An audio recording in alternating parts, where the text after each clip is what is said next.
Welcome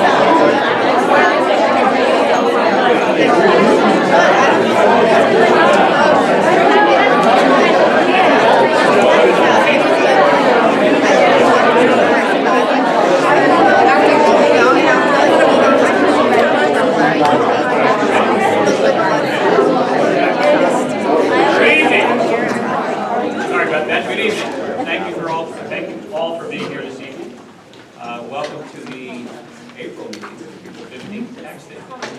Untitled Chapter School District. We appreciate that you're here. Will you please all, those of you that aren't already standing, please rise and join us in the Pledge of Allegiance. Pledge of Allegiance to the flag of the United States of America and to the republic for which it stands, one nation, under God, indivisible, with liberty and justice for all. Couple of seats available still at a good price. Would you please take the roll?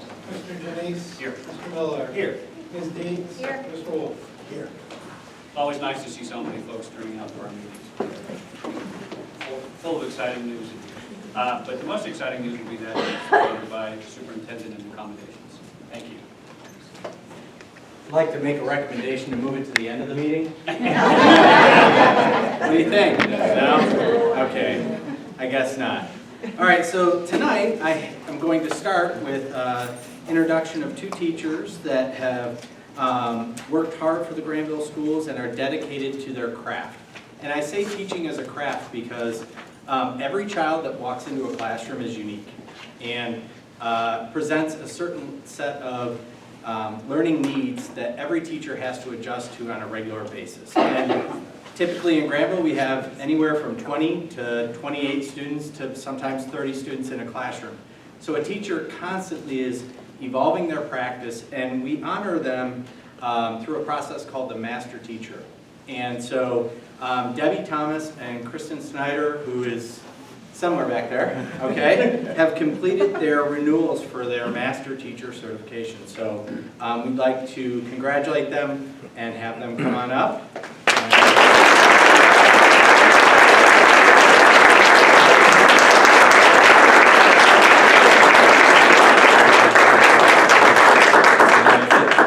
Take a picture with me. So.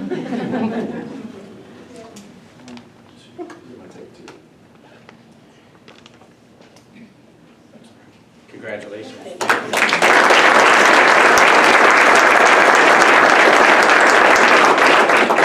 Next, I'd like to first start out by apologizing for an oversight with the invitations to the girls' commendation this evening for the cheer squad. We took the information off of a press release that only listed the seniors, but Coach Hardesty got the information to the entire squad, so they're all here and ready to do gymnastics, right? They tumble everywhere. But we'd like to congratulate the Blue Ace competition cheerleading team on finishing their season with a first place finish at the OASSA non-building state competition at St. John's Arena. After finishing as runner-up last year, the team is back in first place where they were also in 2017. The upperclassmen on the team are now two-time state champions, which is pretty impressive. We'd now like to recognize the girls on the team. Please come forward as I say your name. Isabella Black, Abigail Burkholder, Shalene Day, Maria Law, Morgan Roof, Natalie Simmons, and Alyssa Wiley. And seniors, Georgia Bain, Brooke Fuller, Pepita Papunen, right? Emily Stockler, Jameson Torrance, Peyton Wells, and Coach, come on up as well.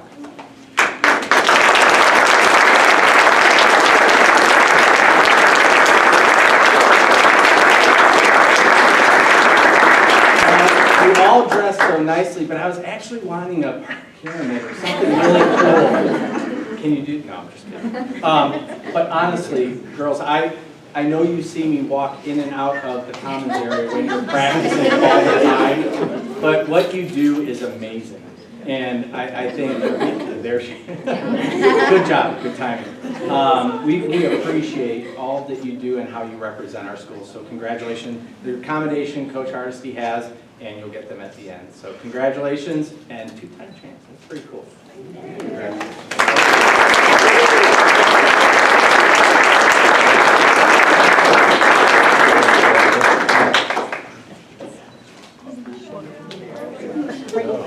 One more. She gets her height.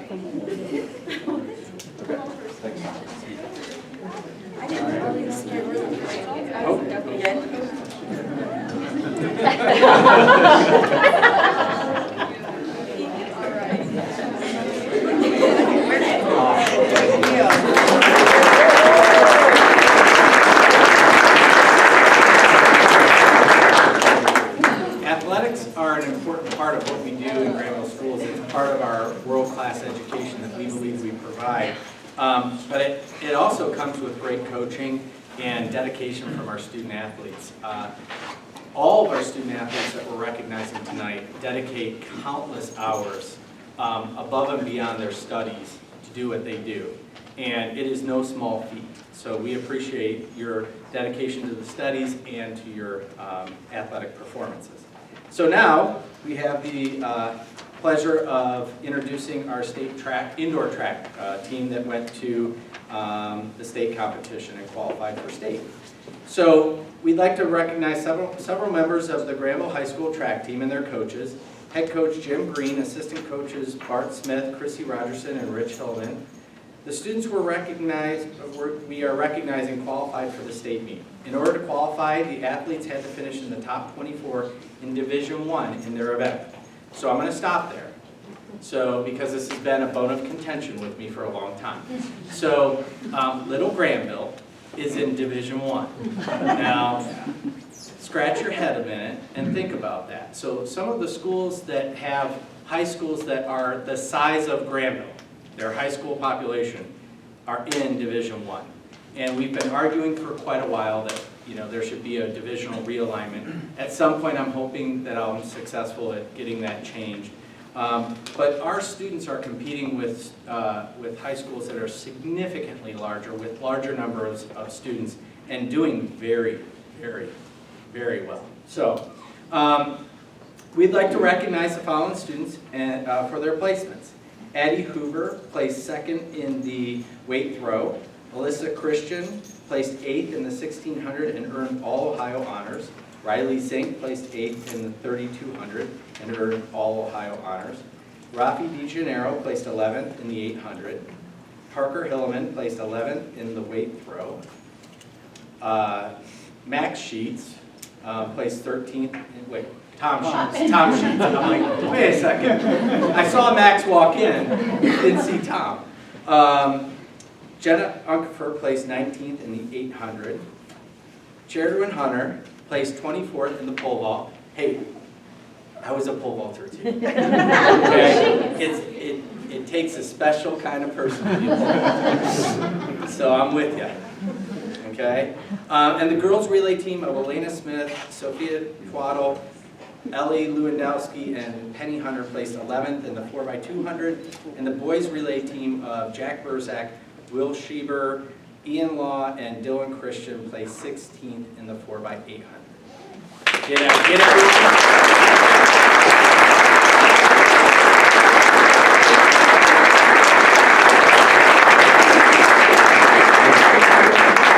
Congratulations, and Mr. and Mrs. Law, thank you. We tried to get you here one time, so you could kill two birds with one stone. But we appreciate all that you do, and you guys are in season right now, so you've had quite a few track meets going on outdoors, I'm assuming. So how are we doing? Thumbs up. Everybody healthy? Doing all right? Okay, good. Well, congratulations on your performance indoors, and we look forward to your performance outdoors as well. Congratulations. Yeah,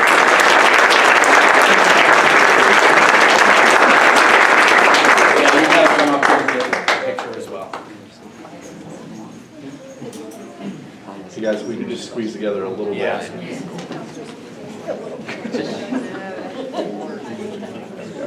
Okay, one, we'll take two. 1, 2, 3. One more. 1, 2, 3. Thank you. Congratulations.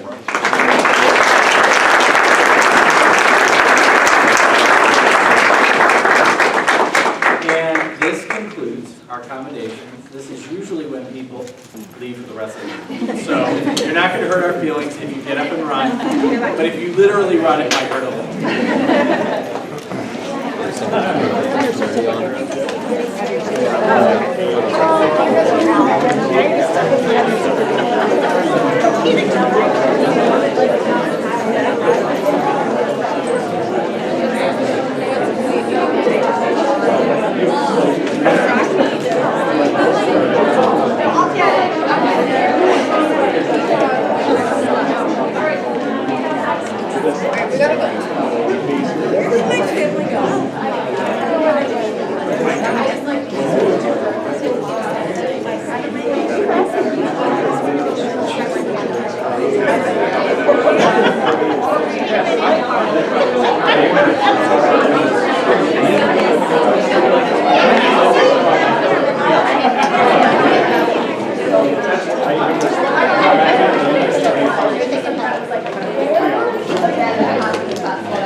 Something about your ability to Oh, I do it everywhere I go. Okay. Next on the agenda is the staff reports, and I'm going to invite Tanya Sherburne up to talk a little bit about the food service contract. Good evening. I would like to introduce a few people to you tonight. First, we have John Harbaugh. He's our chef at the high school. We have Jennifer Curie, who's the regional director. And then we have Don McNeil, who is joining us all the way from Michigan today. So don't hold that against him. He is here. So we went through the proposal process for our food service program. And we had two very nice bids come from food service companies, and we chose to pursue ABI again to stay with them for an agreement for the next 5 years, which of course is renewable every year. So I'm going to turn it over to Jonathan and Jennifer to tell a little bit about what they plan to do for our different cafeterias, because they have some exciting plans. We provided everyone, we have some extras of these if anyone would like them.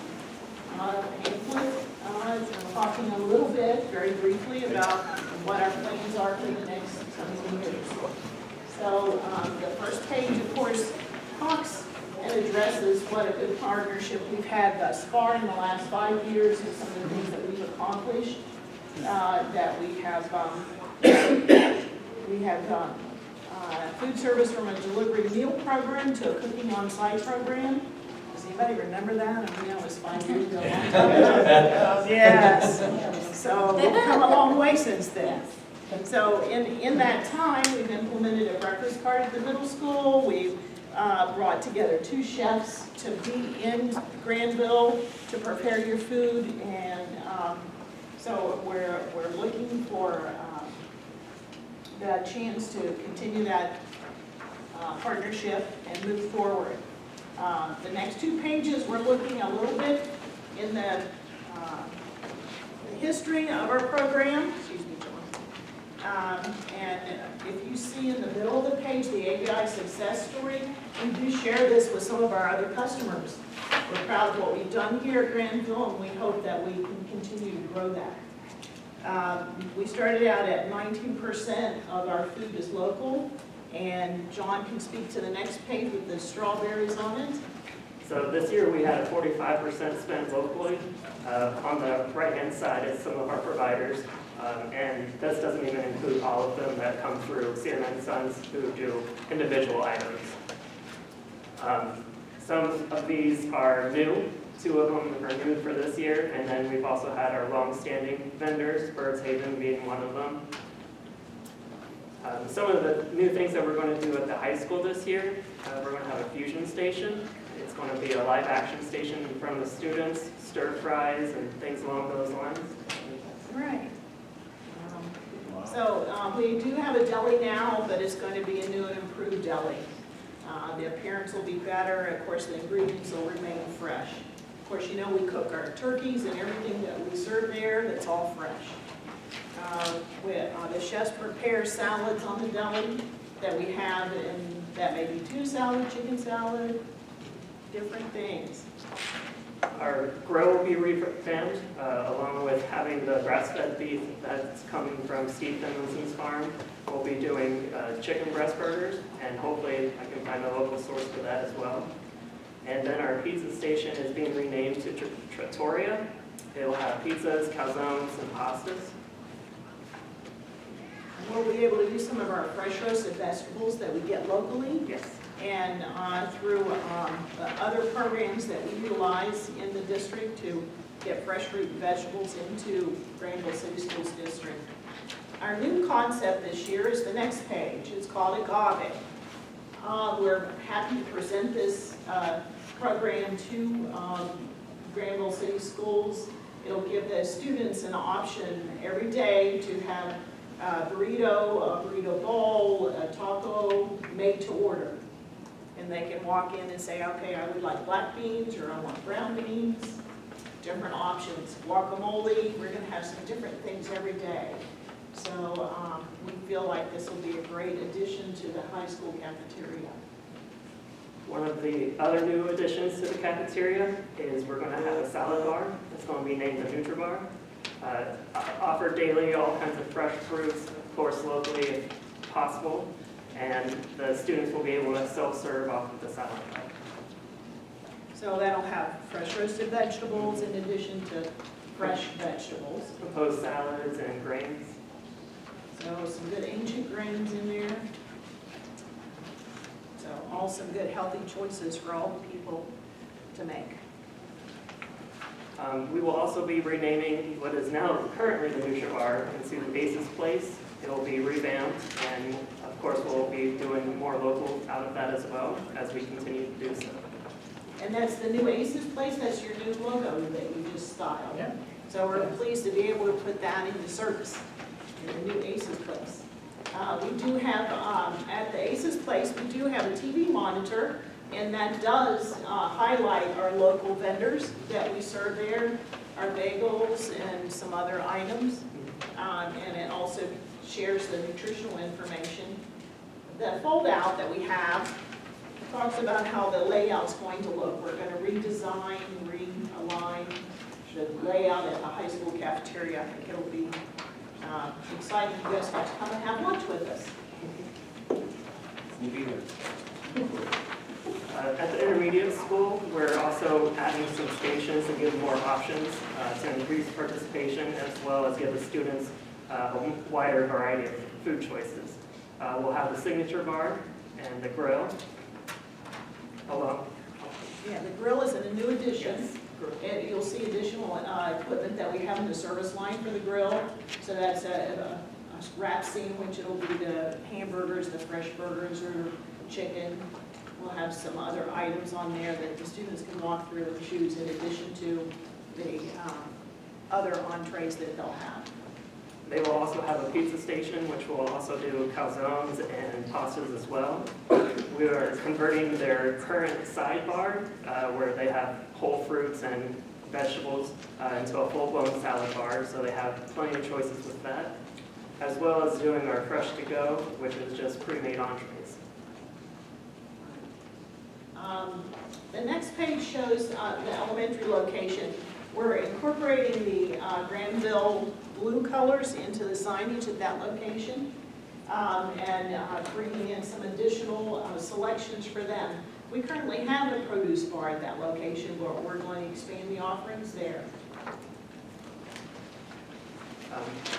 Along with our updates, we are having a certified dietitian. Is that right?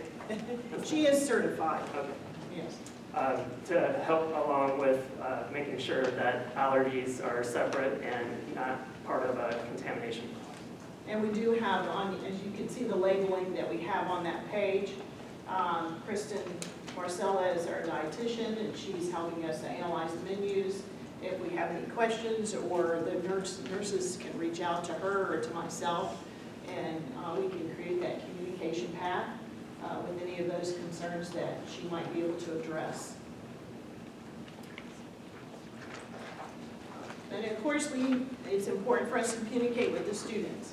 So this is just a picture of one time that John was out there communicating with the students. We will continue to have those meetings with the student council in each building and get their feedback and what they want to see as part of their food service program.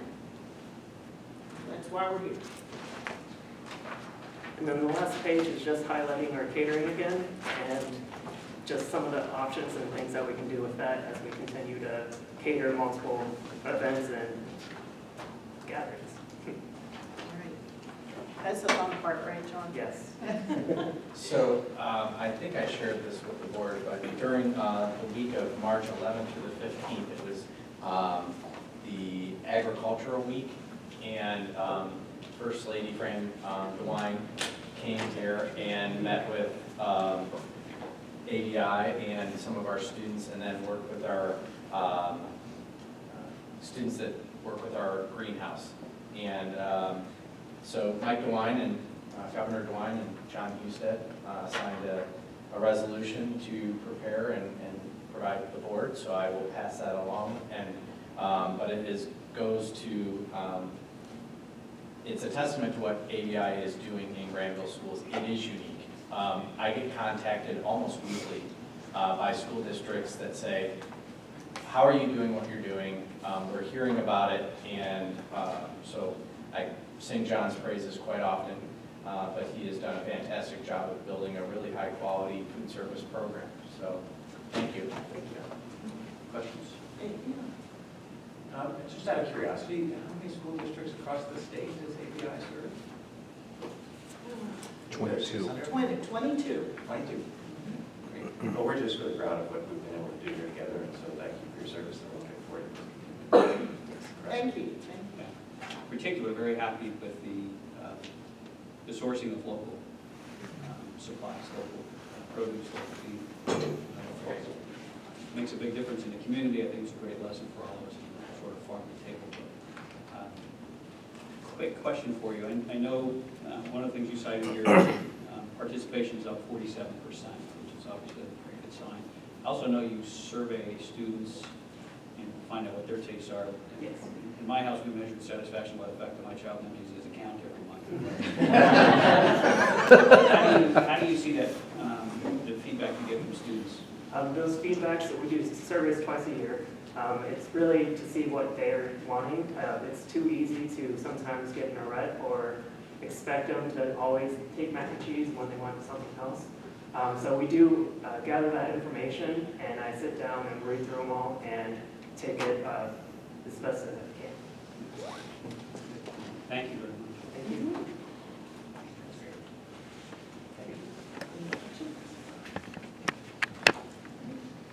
Excellent. Thank you very much. Thank you.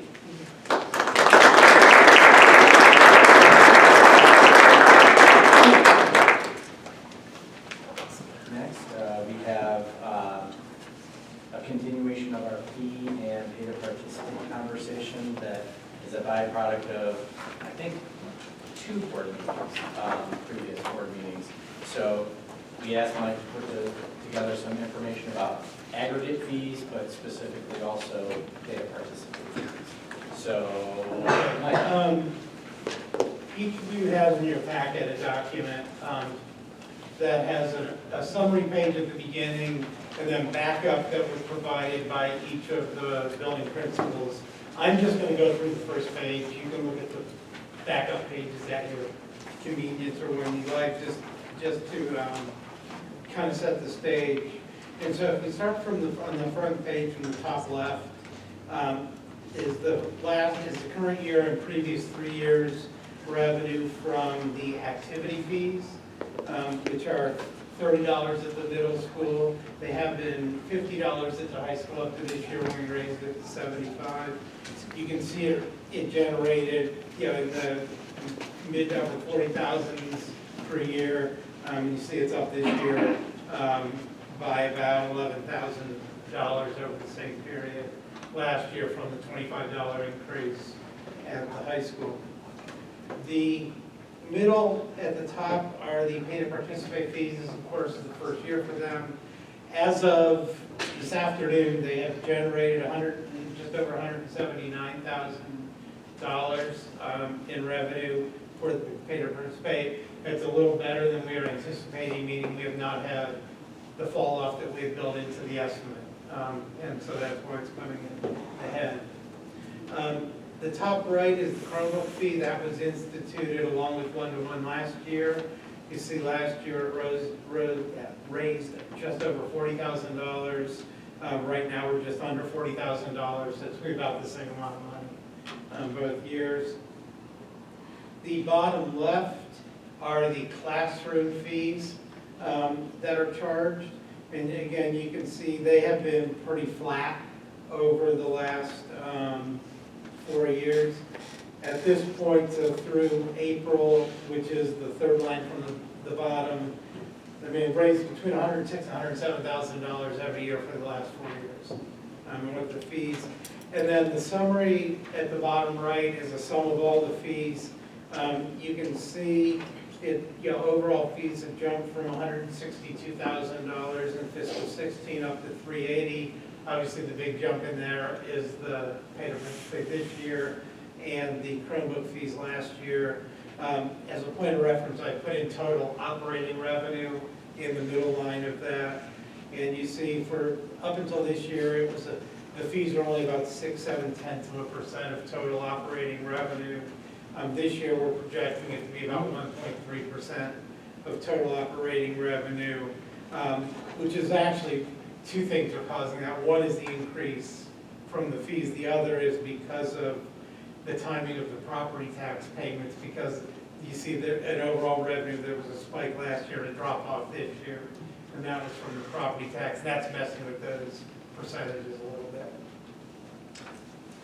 What I wanted to highlight as well, because we talked about this with the leadership team, and to provide a little bit of context, especially on the classroom fees, I would say over my tenure here, and I've been here 8 years, I would say 5 of the 8, we reduced the classroom budgets by 10% because of some type of fiscal issue.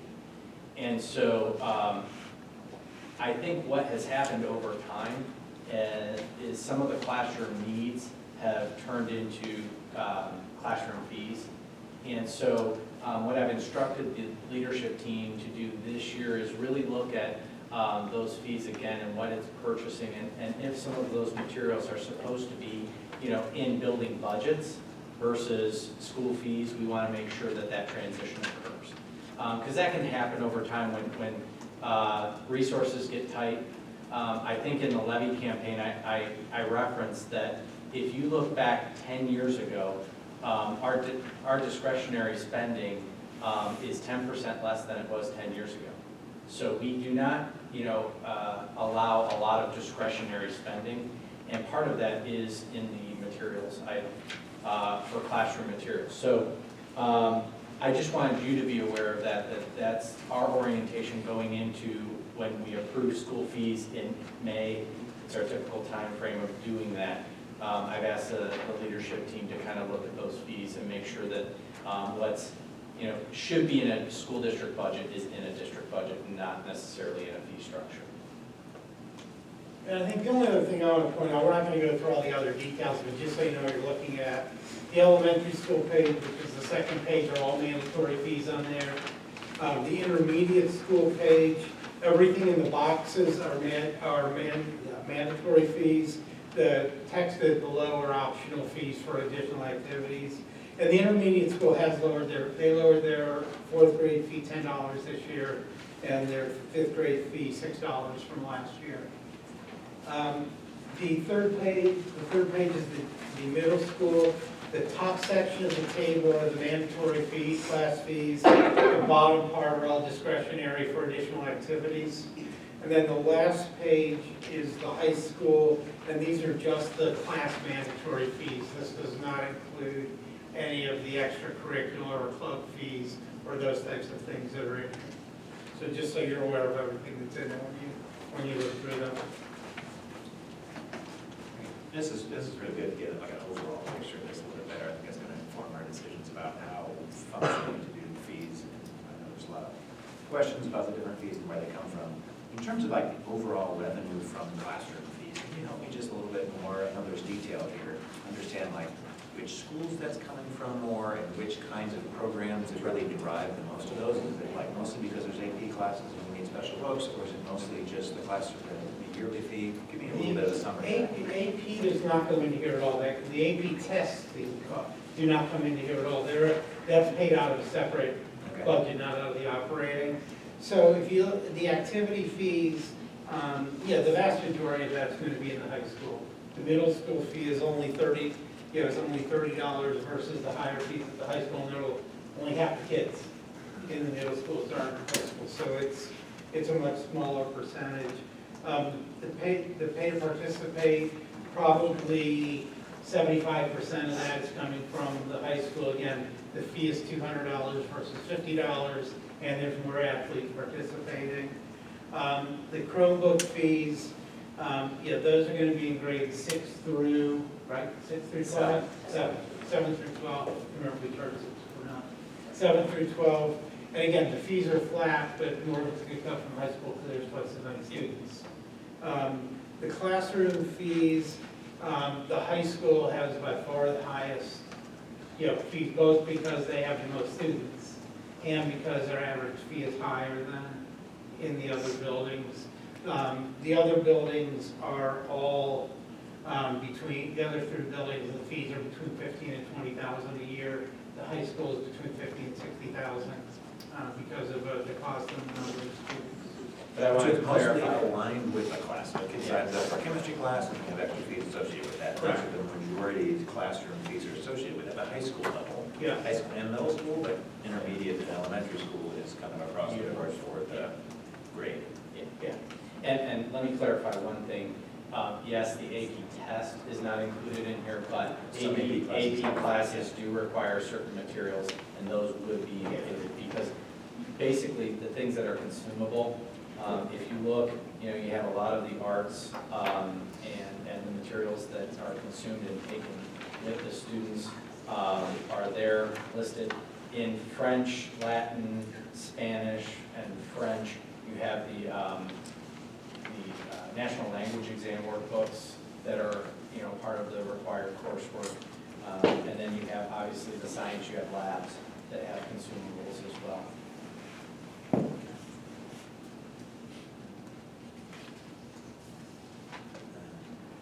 Okay.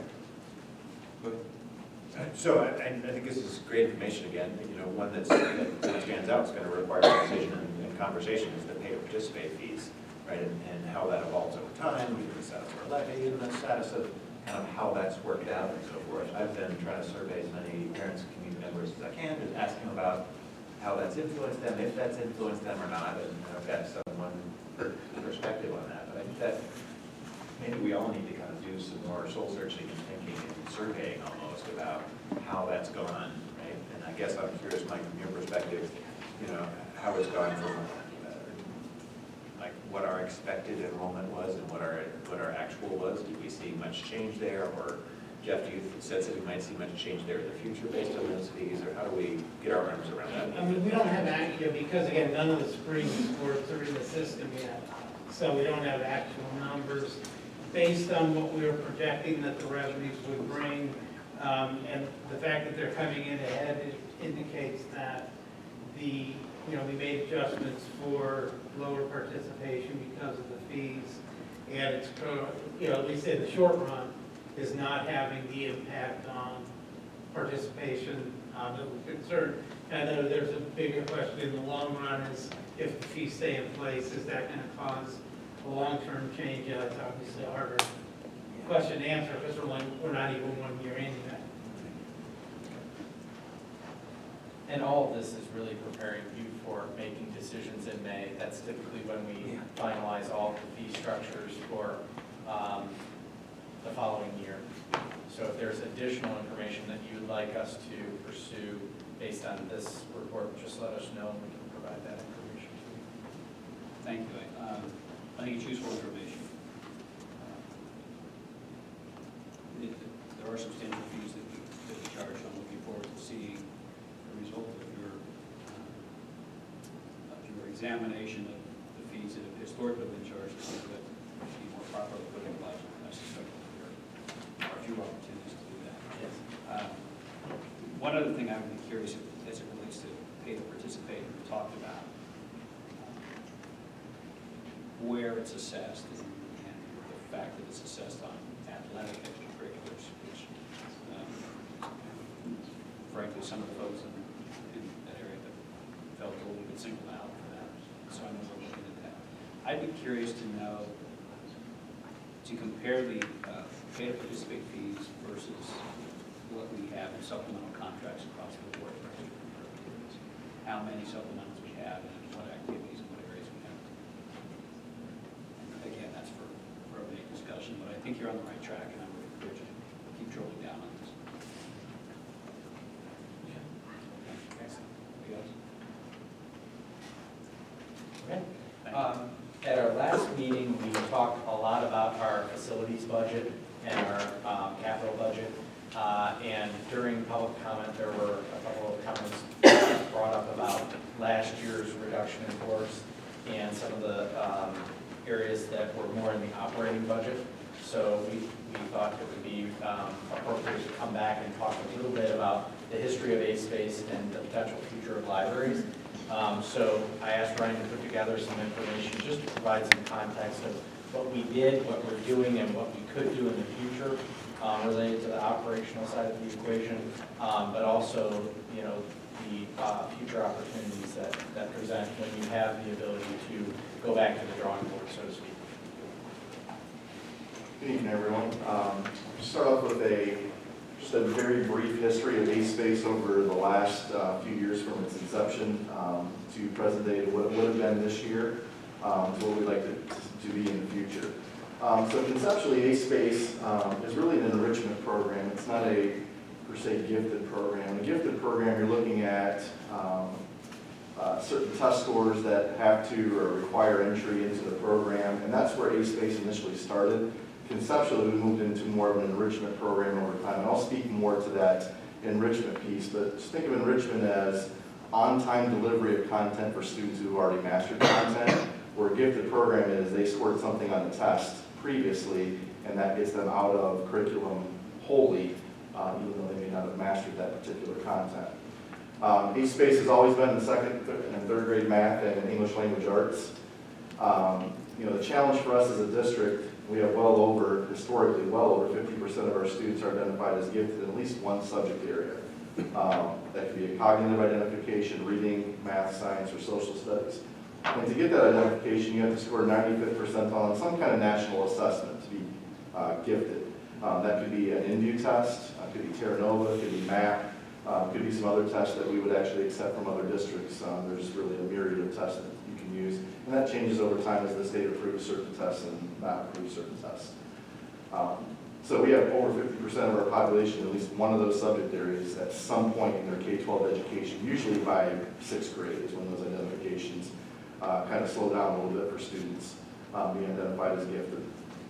The role of A-Space is to serve a lot of GES students, and also for that person in that position to work with the staff on instructional techniques, differentiation, and curriculum development for all students in their classroom, not just students who are scoring at this gifted level. So that's kind of the holistic idea and how that has changed a little bit from the very first days of A-Space.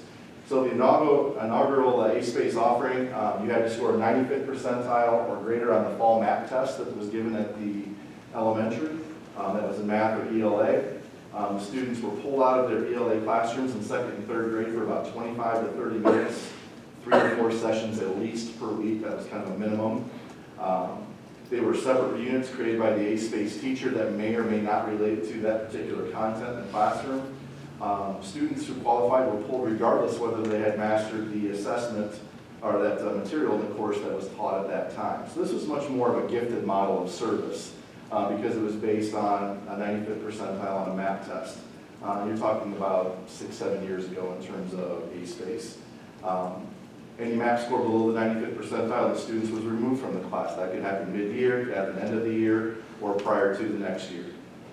That is not a best practice that we want to continue, and it caused students and families more grief than it needed to. And you'll see a significant change in that philosophy as we move forward through the years. The 17-18 school year, the entry point was still, we're using MAP for A-space identification for a pull-out model. But you're going to see now that we're starting to take not a risk, but try something new and pilot a push-in model into the classroom.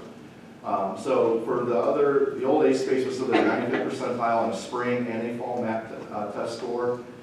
Students who qualified were pulled regardless of formative assessment, about 30 minutes per subject, 4 days a week per minimum. But we chose a class in 2nd and 3rd grade to pilot this push-in model. And that's where the teacher goes into the classroom with the classroom teacher. It's based on formative or pre-assessment data of current class material taught. So the teacher would start a unit on a concept in math, they would give the class a formative assessment that they had developed, and whatever students had already mastered that content would receive that enrichment for that unit.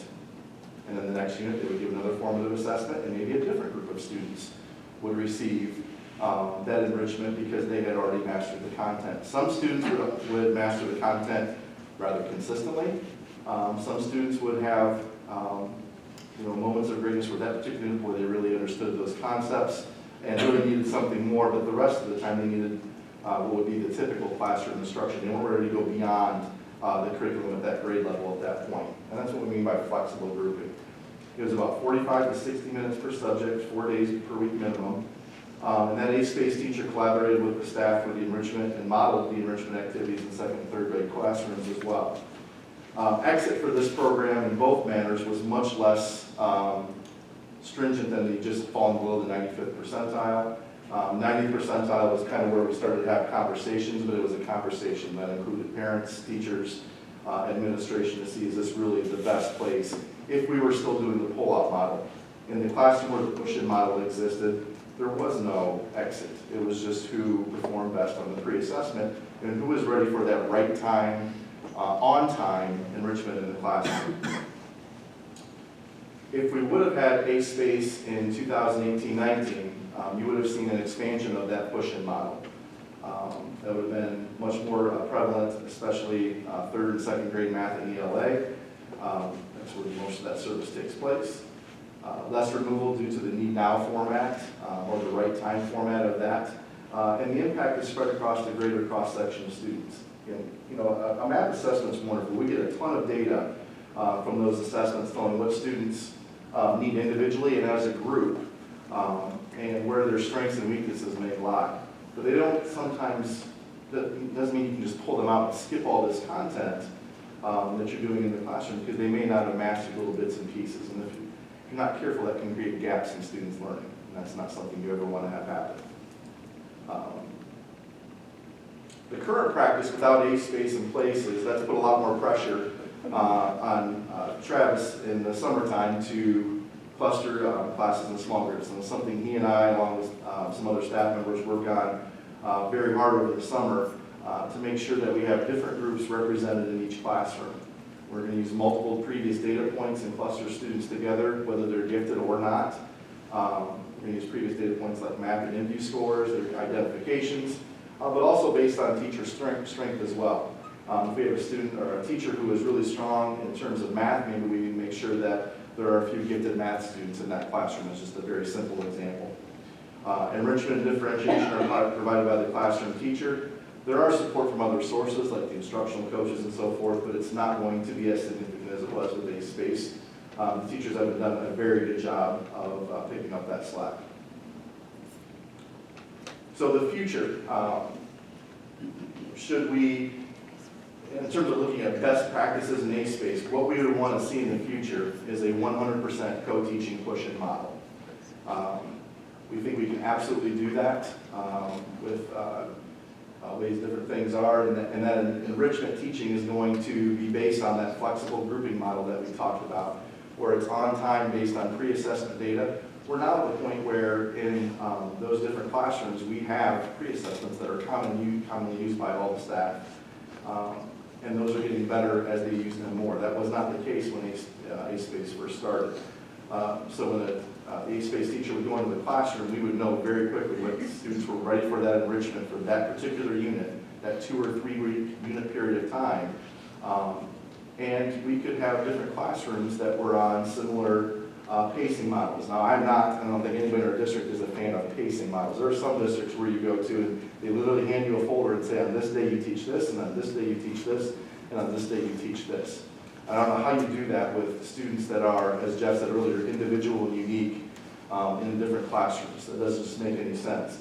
But you can cluster classrooms and groups of pods that have similar groups that have similar ability levels based on things like MAP scores and all this data that we collect on students over the years. So we would still use that clustering model for course placement and have pods of 2 to 3 classrooms where the teacher, the A-Space teacher, could push in and work on similar topics. So they're not trying to do 16 different lessons in math and ELA over grades 2 and 3. It would be 2 or 3 different touch points within each grade level.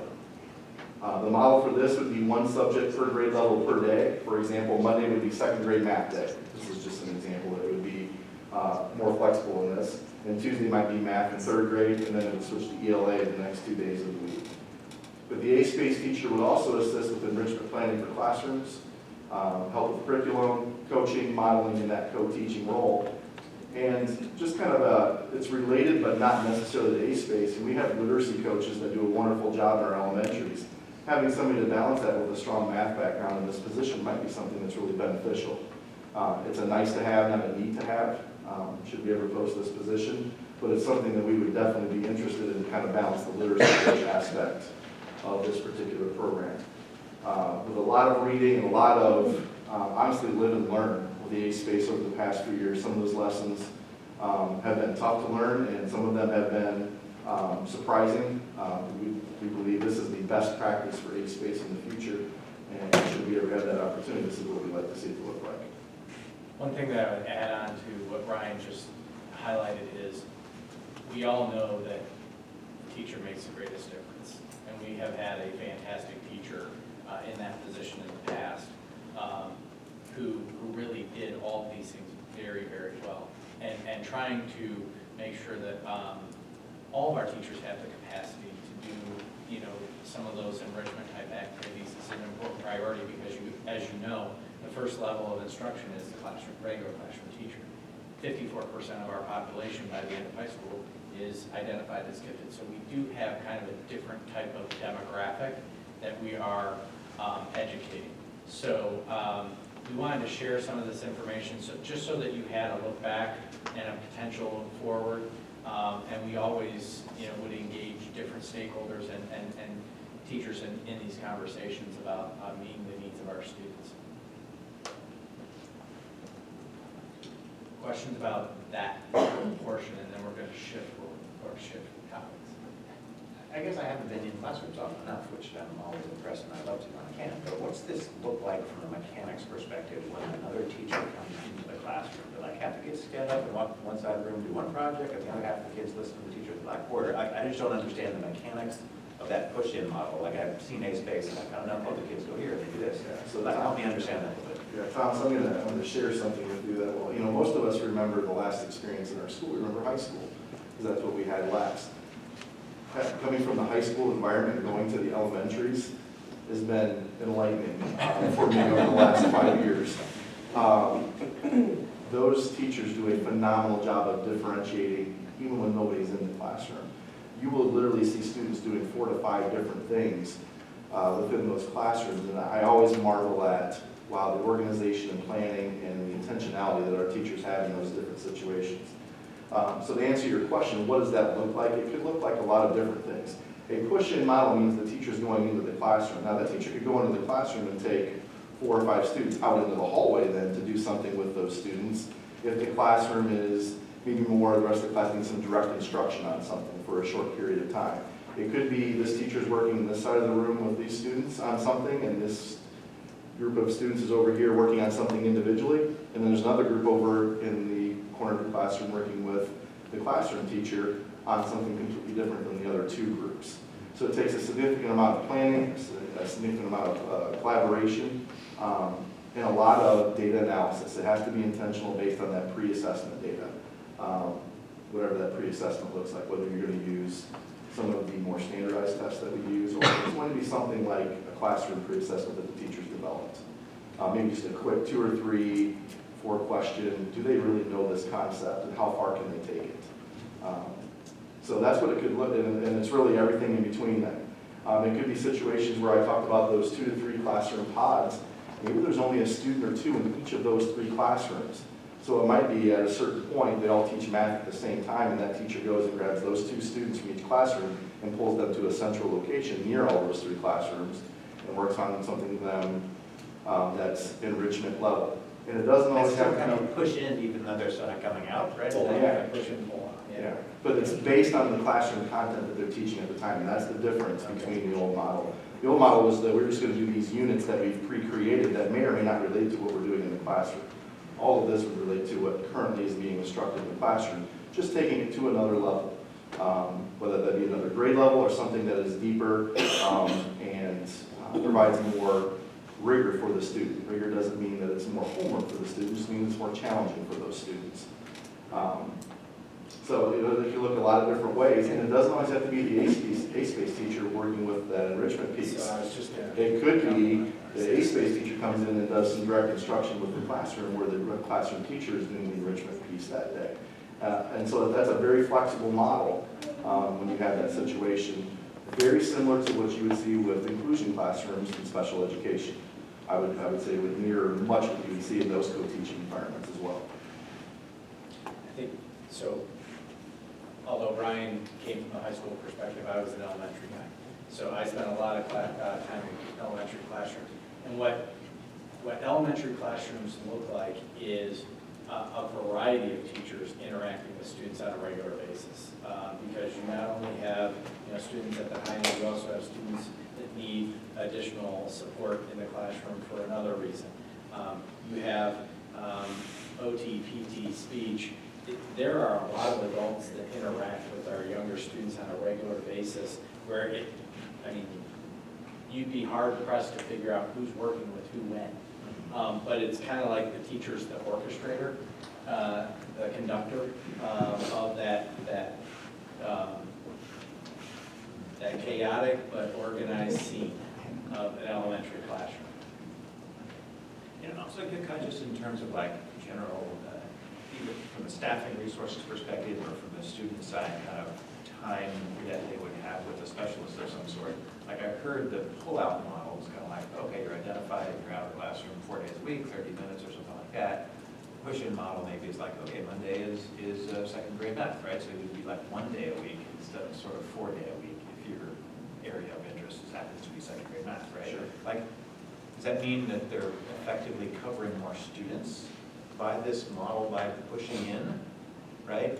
Or a different, like a broader group of students, so now they're covering the top half instead of the top quarter that would have done on A-space, or like, how do I rationalize A more variable group of students who are ready for enrichment at that moment. Okay. And for longer periods of time, 25 to 30 minutes, it's really hard to get anything done in those short periods of time. This would be for the longer periods of time we talked about with, we're almost talking about an hour in a classroom at a time, allowing for that much deeper dive with those particular students. But impacting more students, but more students who are ready at that moment. So it's really doing a disservice. Just because a student scores 96 on their fall math test doesn't mean when you get to fractions that they're ready to add fractions on their own and take them out of the classroom and do those things. Maybe that was the one part of the math assessment that caused them not to be at the 99th percentile. You just want to make sure that it's intentional based on data, not just a number that's thrown out there from a standardized test. And you dig deeper, what's that number tell you? So that can certainly be part of that conversation, but it's got to be in conjunction with what the classroom teacher sees as well. Okay. And during our last meeting, we had some great public comment, and I recall that a lot of it was sort of focused on sort of like the safety zone thing, right? Like how do you get kids in a space that are similarly intellectually curious and feeling, like they have a place to do that? Or how do you give them the experience of like non-curricular, Like, I think the pull-out option is like, okay, don't give them hard worksheets, like make them do something goofy, sure, puzzle or something like that, or something to run it. But how does this model, or maybe this plays into the next discussion about what we do in common spaces, maker spaces, like, how do you deal with that aspect of gifted education, right, which is maybe important for some kids, and how do you blend that into this? Because I heard that from a lot of kids. I think that's a They kinda great like question. that. And that's what you look for when you're hiring this person for A space. I think somebody who has a background in developing gifted-like curriculum, and those things is something you would look for in a candidate for that particular position. So, you know, if the student has mastered fractions, how can you take that to the next level? It's something that's engaging, challenging, maybe the answer isn't so obvious, and make make them have a little grit going through those problems, but make it creative and fun and fantastic. And then what you find out when you have those situations is, oh, I can use that with all the kids in my classroom as well, and I can maybe modify it for all students to experience something like that. And that's when you really start to see the impact of that push-in model, not just for that group of students, but for all students, because if it's good for some, it's good for the rest. It just maybe we need to deliver it in a little bit different way as we go through that. But I don't think the concept really changes in terms of the expectation of the creativity of those. It's just going to be based on the content the classroom is going over at that particular time, not just based on some extra projects that were designed specifically for gifted students. It's going to be tied to directly what they're doing in the classroom at that moment. It still needs to be creative, and it still needs to be those wonderful opportunities that we can provide students. It's a big job. It's a big ask. So we also I think we can find that person as well. No, I think there's a really neat opportunity to create a program that's right? And we've done a great job at evolving what we have with the resources that are available in every circumstance and so forth. So I'm like really excited that this conversation is ongoing. But I think it really sort of needs to be an intentional conversation involving, staff and parents and students if you can, right? And find a way to like create a very intentional, like, here's what we're doing and here's the timing that's going to come out of it, so we can come back with more of a recommendation, like, oh my gosh, we just don't need one of these people, we need 3 people, we're going to divide them up this way, or maybe we can find a way to do it with training or something like that. I don't know what those solutions are, but I don't think we've sort of defined well enough, like, as a community, right? Like, what are the bounds of this and what are the resources we need, and, we'll always have to have that trade-off, but, I'd like to see that very intentional conversation and definitely involving parents and stakeholders and if possible, students and staff for sure. And maybe that's been happening and I just haven't been part of this. I mean, I think Ryan works consistently with the PACE group to try and share the work that's been ongoing in all of our service delivery models. I mean, once you get to 7th and above, you're really looking at course design. So kids are opting into different courses. At the intermediate school, we have the Discovery program, and A-Space has kind of been our introduction into that enrichment environment. But I think when you look at best practices, okay, and I don't disagree. I mean, typically we involve stakeholders all the time. The classroom teachers, Ryan, Pace, they're going to have some of the different perspectives on how to, leverage our resources. And I think we have to think about that, because if you look, when you listen to Mike's budget conversation, we have not added back anything that was removed. Okay, that's been intentional because we still don't know what the state budget is. And by the way, there's a slower phasing. So we've been very intentional about slowing this down. I think we're having conversations, building understanding about what it is that we were doing, what we want to potentially do in the future around best practices. There are, we go to schools that are in the OAGC, which is the Ohio Gifted Conference, and there are about 500 different models that you can choose. Right. So I mean, it is all about thinking about your students and how you can best serve their needs. So yeah, and I think we're in a neat situation right now where we can take a step back and think sort of strategically, like across the whole operational and capital budget and everything. And I think gifted or advanced education is a piece of that and needs to be kind of stepped back and thought about. Like, is the Integrated School to Right program? Like, if this really works better, is that right all across? Like, in the high school and in middle school, we've got these neat acceleration things, but is that really what is right? You know, I think we're in a kind of a good situation now where we should like maybe form some kind of committee, right? That's, you know, across the group and think about this group of students, right? And what their needs are, and if there's a different model that's out there, right? Or if we should return to one that we had before, right? I'm interested to see kind of how that evolves. I think this is sort of the right time for it. And also in that process, integrating in a lot of the portrait of a graduate type of aspects into our instruction, because, you know, like what I've been illustrating to community stakeholders is knowledge is not the commodity that it used to be. It's open source. It's the application of that knowledge in unique ways to solve novel problems. That's the real challenge moving forward. And in education, a lot of the enrichment programs have traditionally been, you know, mastery of content, okay? And then pushing the envelope. You know, you have some examples of schools taking a departure from that, like Poland, you know, where they have typically really high achieving students coming into an engineering program, but they're teaching it in a completely novel way. All the same concepts, just a novel way. I think we need to challenge ourselves also in that department, which leads into the next conversation. Yeah, no, I'm really excited about that. No, I agree. And, you know, what you're really talking about is figuring out what you're supposed to be measuring, right? Because traditionally, we might have measured an acceleration program. We might have measured a space at the elementary school by the results in the accelerated learning program in intermediate school and high school. Maybe there's a direct correlation that's strong, perhaps not, I don't know. One of the things I would encourage you to think about or expand on, I know you're already thinking about, is what are we measuring here? And it's not just curriculum, mastery of curriculum. It's also how we're promoting any number of students through this program.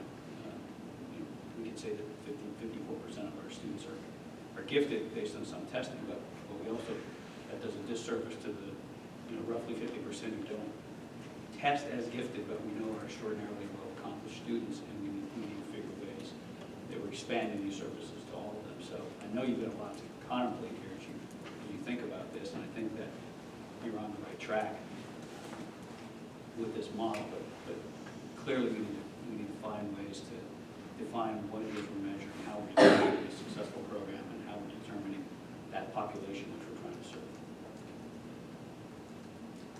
All right, so moving into the future of libraries at GIS and GMS.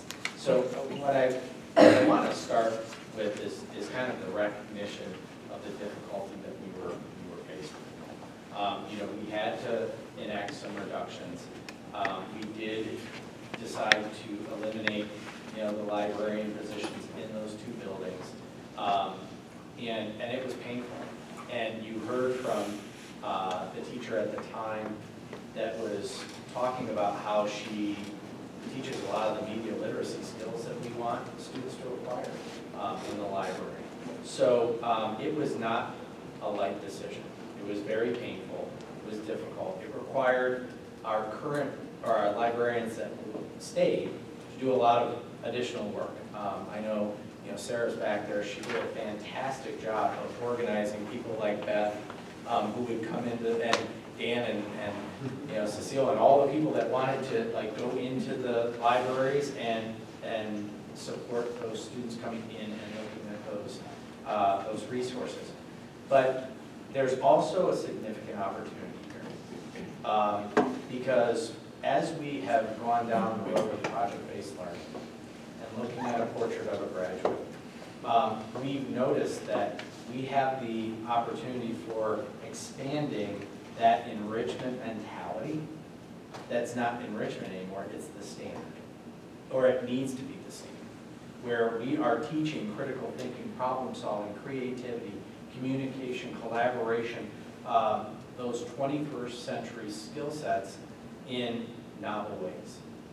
So what I wanted to just project for you is, you know, a space that has the ability to look at fostering project-based learning, teaching media literacy, teaching technology, reinforcing creativity, utilizing design thinking methodologies, innovation spaces, STEM and STEAM opportunities, research, portrait of a graduate, curiosity.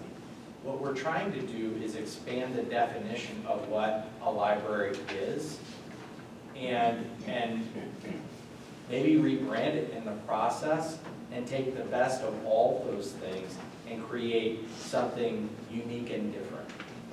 Where it might not look like the traditional library anymore, but it might be, you know, all of these things integrated into a novel concept. And so what I would like to suggest is that we take a year, and as Thomas alluded to on the earlier conversation, this is something that I think is not necessarily out there already. I've heard and seen a few examples of redesigned spaces.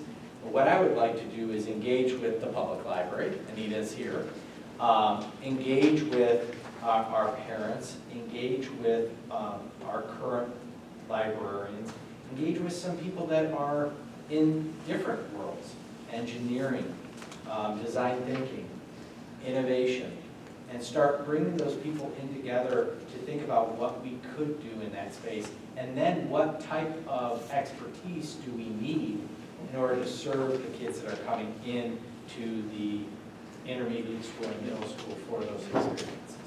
So one of the things that I was suggesting was that we would, you know, add library aides for a year in the process of going through this this innovation process, mini innovation process around this space. So that was going to be my recommendation. Ryan, I don't know if you want to advance the slide. So engage in a year-long study, multiple stakeholders, content and space utilization, staff expertise, potential partnerships. I was engaged in a conversation with a superintendent in Franklin County, and they have an innovation space that used to be a library, but there are actually 3 business partners that are engaged in that space that bring in some of the, I would say, unique aspects of the learning that occurs there. So there are a lot of potential partnerships that could be included that maybe we haven't explored in the past. But we do have an opportunity to potentially move forward in a different direction and or a complementary direction. Because all the skills that we typically teach in a library setting are still extremely valuable. But we want to take the best parts and blend them into kind of this orientation that we talked about on the previous slide. So by March of 2020, I would like to have a recommendation from that group about what we would like to have in those spaces moving forward. So that's my pitch. Thoughts? Yes? No, I think this, you're right, none of us wanted to do what we ended up doing with the libraries in May. We did it out of necessity. And we could certainly take steps to restore that. But I also think there's an opportunity now, as we're looking at everything that we do, as we should, there's an opportunity now to figure out what's next and what's potentially better. And you have a tremendous amount of expertise at your fingertips in this community, folks in the public library, parents, staff, and others. And I think we'd be remiss if we did not really bring a group together and dive into that hard and create something that meets the needs of kids going forward. And I think my perception is you're going to find something that is complementary and advances more than we would have otherwise advanced. But I think it's the right time to do it. And as long as we're putting intermediate steps in place so that students are not disadvantaged while they're going through that process. Strangely enough, the Columbus Museum of Art, about 4 years ago went through a very similar process as they were starting to rebrand what is a museum. What is a museum supposed to do for, you know, a student and a learner? And they ended up doing something that is very unique. Cindy Foley from the Columbus Museum of Art has done numerous presentations on their creativity labs, and it's a complement to the traditional museum that everybody knows and enjoys. But I think it's thinking like that I think can enhance what we are currently providing significantly for all students. So I'm going to show my age here, and it's on a little different level, but the high school that I graduated from in the 70s, we didn't even have a library. It was called the Learning Resource Center. So going back there, I mean, even way back then, a lot of you weren't even born, but it was unique at the time. right. And it was very complimentary. We didn't ignore, I guess, traditional library studies and things, but it expanded into other things. I mean, there was, at the time, technology and things like that were going on that were unique, and I definitely like the idea of being able to do that. And I mean, it also gives us the opportunity to look at what we have middle school and high school as well. Can you speak a little bit to what we're doing, changes that have happened in the classroom in the last number of years? So That address literacy and access to literature for students that we might have traditionally expected would be provided primarily in the library. Sure. So when I got here 8 years ago, I was surprised to find out that we did not have, all of our classrooms have robust classroom libraries. So typically at an elementary, you have a classroom library, then you have a book room, and then you have the library that are kind of working together to create a print-rich environment. That's what you do in literacy development. And so we spent some time actually the PTO spent a lot of money building classroom libraries. So kids that could find just right books that were more free reads to build the passion for literature, okay?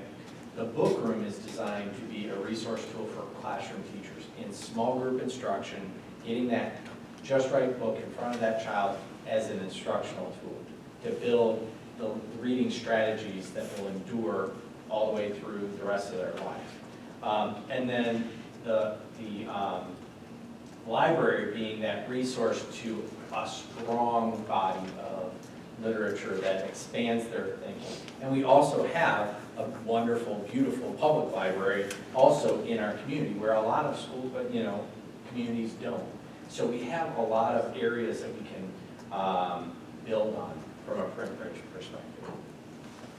But we've spent a lot of time and money in developing those book rooms and those classroom libraries over the last 8 years. Could you talk a little bit more about hiring an aide for next year, right? And I always kind of hate to let somebody go, bring them back, and let them go, and so forth. And what's that going to be like for a kind of one-year temporary position? Is that sort of necessary? I fear for the kids that are going to go a couple of years now without that resource. But and if we're going to hire for a year, can we do it with a staff certified position? Talk about that You could, process with a and significantly and how you know how. Once you're in that process, it seems like you might want to just continue. Oh, she's done such a good job, we did such a good job, we're just going to keep it. How do you define that really clearly with posting or with a hire, or how does that work? So I think I can appreciate the perspective of the library was a different space and it was utilized differently. But I also will say that in a lot of those situations, the teachers stepped up to provide opportunities for students to go into those spaces and utilize the resources. But that being said, there's a circulation, and the circulation requires tending to. And we Sarah did a fantastic job, Sally did a fantastic job trying to maintain those circulations, but I think part of that requires a consistent person there. Ideally, I want to find the right person that meets the needs that we articulated, and so I don't want to, hire a certified staff member if it's not the right fit for the long-term solution. So as an intermediate step, I would suggest using a library aide, and quite honestly, having a certified librarian in every library at every level is actually quite rare in most school districts. Now, that being said, we've always not compared ourselves to average school districts, so we've always looked at the maximum that we could provide. But for a year, with the ability for that aide to serve staff and students, and still utilize volunteers that are going through this process that I've laid out, I think I feel confident with the resources that we have in the community that students will still be exposed to a print-based environment. And so, again, I don't want to push back on doing something that's right for kids and things like that. Is there some other, model? Can you get an aide to cover both buildings that don't have a full-time person and get another person that helps define this project? Or can you, if it's aides, can you define them a little bit differently, looking at the long-term goal? We know we need this big program to kind of figure out what these spaces are going to be. You can have one person to deal with circulation in the buildings and another person to try different things that you're going to experiment with, or can you use consultants? I'm just trying to figure out what the right model is. If ultimately we're not going to use this model, what's the best way to get between here and what we ultimately want? From a consultant standpoint and a process, there are people out there that would probably be willing to do this and engage in this process for free. So I think we could probably get a person to facilitate this process at a very low cost or no cost, that would be able to really navigate the process in the meantime. I don't think that it would be likely that what we pay an aide would have the ability to do what you suggested. We're going to have to define that job pretty clearly. We passed the job description change last meeting. It would probably be a limited scope. It would not be the ability to do all that unless we find someone unique and they can. Or if they're very, maybe it's better to have somebody who can do it as a project part-time, or come in and spend a couple of weeks experimenting with one of the things we might do in these kinds of future spaces. And not have a full-time throughout the year, but spend that effective same amount of money in a way that helps us get to our goal by evaluating, what's it like if it's more of a reading room? What's it like if it's more of a makerspace? What's it like if it's got creativity project tables? I don't know how to try those things out. We do some of that already. We've partnered with a parent in the district named Christian Long, who started the Wonder Project, and he did a design thinking lab with staff. So we do some of those things already. We have the ability to utilize the partnerships that we have right now to kind of be a catalyst for ideas for that space. We're just going to embed them into a process where we can, utilize the talented people in this community to do something unique. And there are people. Dan spoke at the last meeting, and after we had a conversation, he already started sending me some resources, and Beth and all the people that are so passionately supporting our educational system, engaging in this process will result in something fantastic for our kids, given the time. Because we could throw something together quickly, but that's never the right recipe. Thoughts?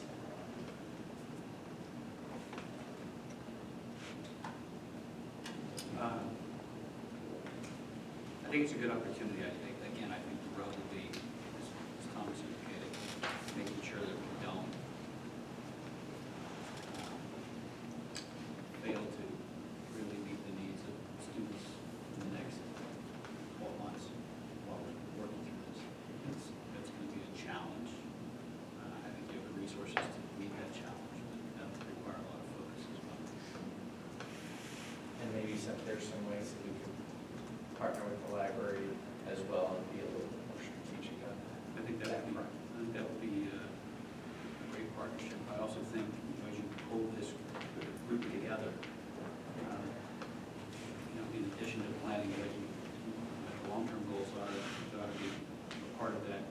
assignment, determining how we fill that need in the short term. And that group has a lot of perspective, or will have a lot of perspective. Yep.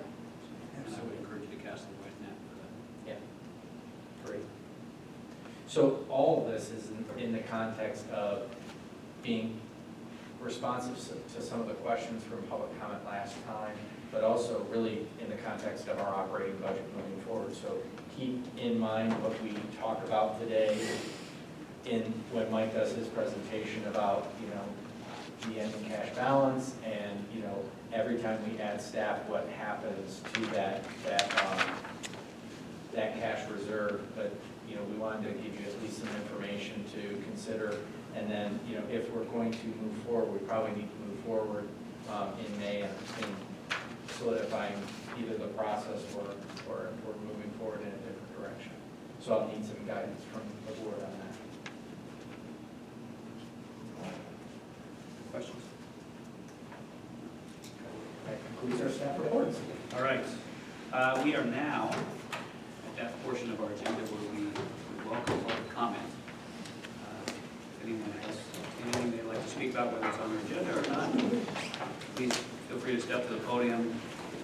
Tell us your name and address, and we'd love to hear your comments.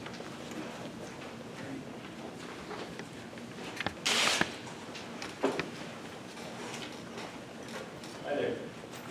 I'm Nick Schott, longtime Village resident, 660 West Broadway.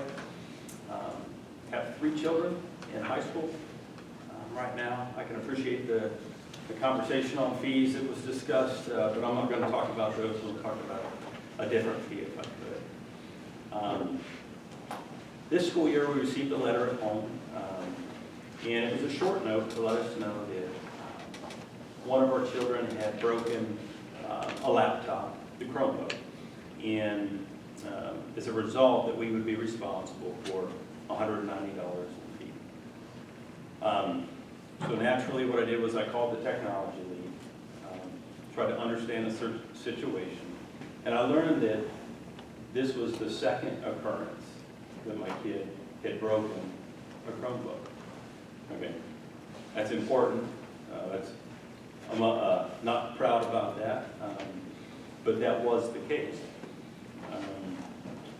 I explained that I was disappointed that I was not made aware that there was a first occurrence, an opportunity for me to have a conversation or to put protections in place for my child so that we could prevent a second occurrence. I also learned during that conversation that we were the first family in the school district to go through a case where there was a second occurrence of a breakage. But I also learned that there were 80 other families in a situation where there was a first breakage. Okay. So what I did was I followed up with an email, put my formal request in writing, just to note that I was disappointed there was no communication that there was a first breakage. The first communication I received is that I'm responsible for $190. But I also put in that note that because there's 80 families in a situation that I was previously in, that I feel like it should be policy that they are notified and given that opportunity to at least have a conversation. What I learned is that that was discussed and it was implemented, so that is now part of the policy. What I'm here today for, very specifically, is I'm asking you to reconsider the $190 fees that I'm currently assigned with. Why? I'm going to tell you the logic of that. And it's, one, I think we're an evolving space right here. Chromebooks, it's an evolving space for the school district, for the board, etc. Most importantly, why, I believe, is that I wasn't given that opportunity to put the safety, whether it be protecting the laptop, whether it be having a conversation with my student son about the repercussions if this happens, etc. And I guess third is, I believe my logic was sound. it was heard and it was implemented in a policy. And now, families going through that situation have the opportunity to engage with their child. I have talked about this, it's been weighed in a decision, Jeff, it's no surprise. We've discussed it. But, I also want to bring up that under the current decision, I think that there might be some bias in it. And why I say that is, I learned through 2 students who work as aides in the class that the technology lead discussed the matter with them, and they reported back to my son that it was done on purpose, that the damage was done on purpose. And I guess the bias in what I want to talk about is, my son, I'll be candid, he's on an IEP, and he's got ADHD. At home, we don't like to say he just has ADHD, he has ADHD squared. And if you don't interact with a child, a student, etc., who operates at that level with energy ready to places that it needs to go, I think that you can look at what's naturally as a person who might do some damage, and you could infer that it was on purpose. I feel like the current decision has that baked in, that it was done on purpose. And what I'm trying to do here is really to pull the issue back to, policies are different now based on the feedback and the engagement that I had, and that I wasn't provided that opportunity to have the discussion now that the students have. Thank you. Thank you.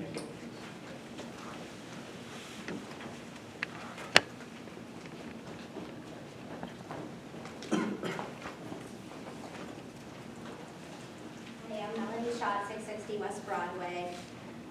Nick didn't want to bring up about fees, but I would love to talk about fees. Just one thing quickly is that I would like the board just to keep in mind as you're making decisions about pay for it, pay play, and everything going forward, is that I'm in a situation that we will not get our child's transcripts. So it affects their education. That's a state statute in Ohio. That if you do not pay your school fees, or if you disagree with the board or the administration about the fee, it's a he said, she said situation. You do not have access to your child's transcripts. And I want you to think about that going forward, making decisions, because right now you average about 5 kids a year who don't get their transcripts. They either make payments over the summer, or somebody pays them, or they just don't get them. But I think that with this technology and the increase in fees and pay for it, that it's bound to be more kids who are gonna not be able to afford to pay the fees at the end of the year and not get their transcripts. So it can affect your education. I'm aware of a mom who's a single parent in the district who chose to do paid for sports because that's the immediate need for her kids right now.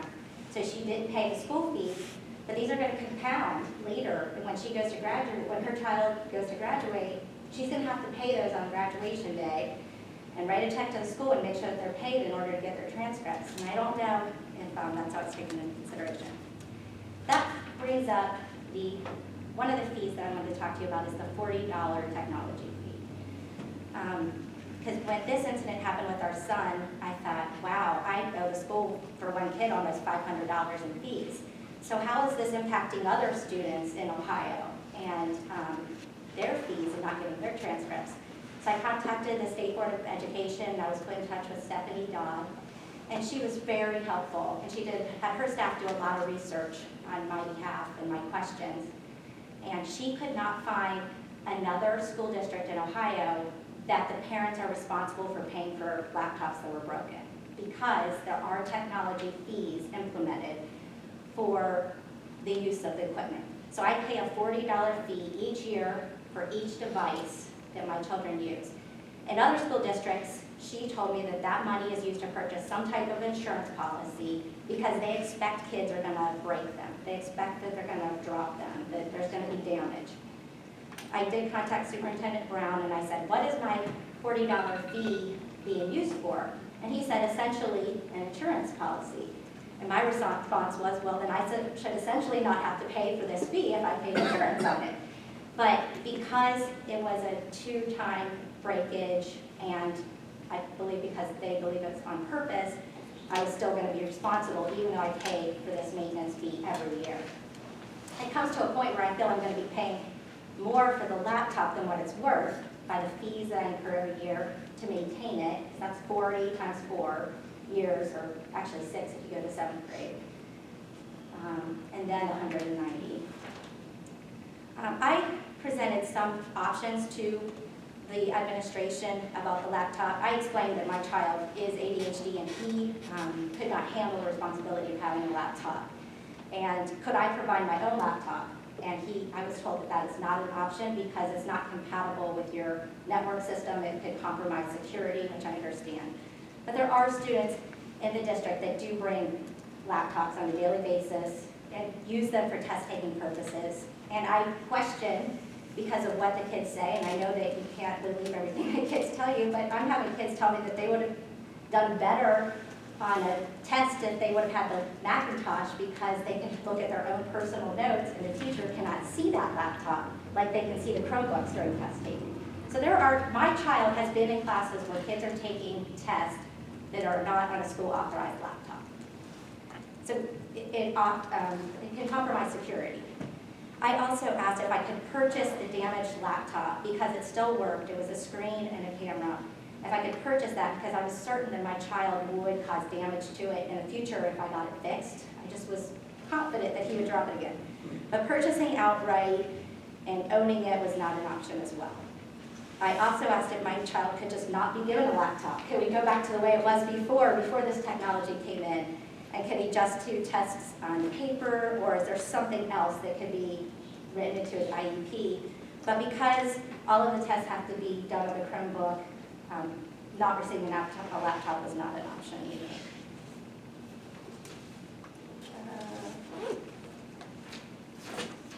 I'm getting past my 3 minutes here. It's all right. Oh, the other thing I want to say is when you look at the pay for it online, it simply says your fees will say previous year's obligations. So I looked at my kids' fees, I'm at $700 and some of fees, and I don't have an explanation as to what some of them are for. They'll just say previous year obligation. One of them was for $100. I did contact Superintendent Brown and said, can you tell me what these are for? Found it out quickly, let me know. One of them was for a book that wasn't returned several years ago. I contacted that teacher. He said he did have that book and he could show, but the system never did get updated. So I could have just paid that when it wasn't even my responsibility to pay. They said that they were going to correct that error, but I have concerns about, it's easy to put it on the bill, but is there a check and balance system to take it off the bill?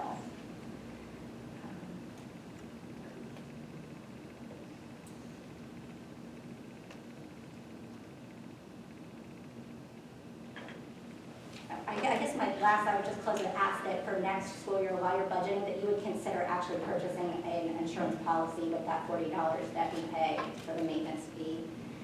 And that's really all I have. Thanks. Thank you.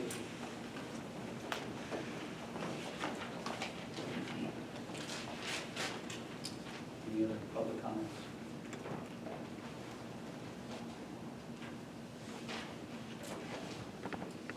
Seeing none, we'll close the public comment.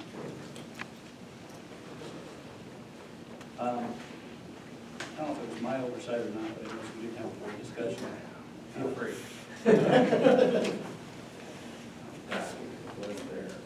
Yeah, I kind of thought it was.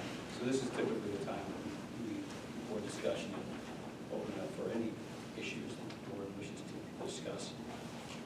Kick around. So if you don't know, other than these meetings and certain other authorized small meetings, official meetings, we're not allowed to get together and discuss issues. So this is our opportunity, the whole group, to really get together and discuss issues. I don't have a particular agenda for discussion tonight. I would say, as it relates to the two things that we talked, 2 of the 3 things we talked about in staff reports, the consideration of fees, overall fees, which has been a concern, and I appreciate the information that brought to bear, and I do want to continue that discussion. pay to participate, and we'll need to make a decision about whether we renew pay to participate, eliminate pay to participate, or take some interim step and adjust the fees of pay to participate. We need to do that soon, probably at next month's meeting. So that's something to contemplate as we go forward. Clearly, it's an opportunity, I think, privately, if you'd like to share your feelings with the superintendent and the treasurer, get some more information. But I think we'll need to make a decision on this. With respect to what we lumped together in the last presentation, the gifted program, in particular at the elementary school day space, and the restoration of the library services that we eliminated. I'm enormously grateful to the folks that have offered input and thoughts, commentary on that, particularly at the last meeting and offline before and after that period of time. I think we probably all received some communication on that. It is something that I know we all take very seriously. It is a resource that we think is valuable, and I really think if there's an opportunity here to be innovative with both of those services going forward, and not think about them in the context of how we've considered them in the past, but really just sort of break down walls and figure out what we should be doing. And so what I would hope, and what I know the superintendent plans to do, is to include a wide variety of folks from the community, including people who've offered thoughts and commentary. So it's the old axiom, you stand up and get volunteered. We're going to ask for that participation. That's essential, and it will be critical for what we're trying to do going forward. And I would also, as I said earlier, place a real premium on making sure we're not falling down in the interim, and we're not failing to do the things we need to do in the interim to provide students with the resources they need. And that's going to be a real challenge. But I want that group, that working group, to really look at that and try and address that issue as well as to what can we do, what might we do going forward. We're fortunate enough that the community passed the levy following the hard work of a lot of folks in the community on the levy campaign. A number of them are here tonight. We're enormously grateful for that. We take seriously our obligation to be really prudent stewards of the community's resources, and we'll continue to do that. But we're also gratified that we have some resources to address substantial needs in our schools. And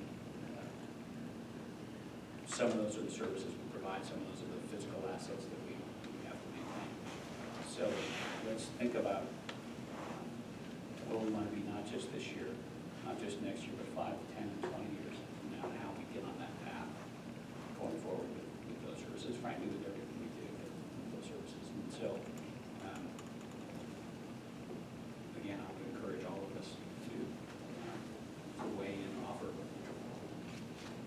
thoughts, suggestions, ideas, as you look at that.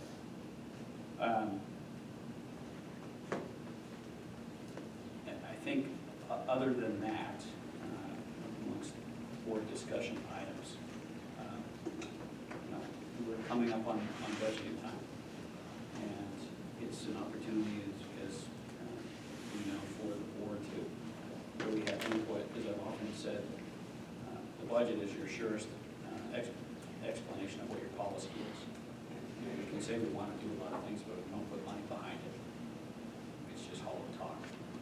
So the budgeting period is something where it's an opportunity for all of us to dig in on that, to make sure that resources are being allocated in areas that we think are important. And I would encourage folks in the community to be active in that process as well. We want your input, we need your input. I'd love to hear from you, as we have recently in a couple of critical areas. But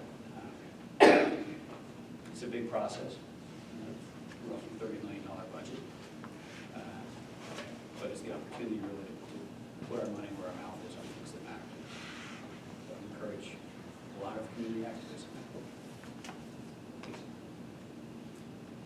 And I couldn't agree with you more, and I think strategically, we're in a neat position right now. I echo that we need to engage the community in that, but also kind of repeat to the administration and the staff that we've got a neat opportunity as well.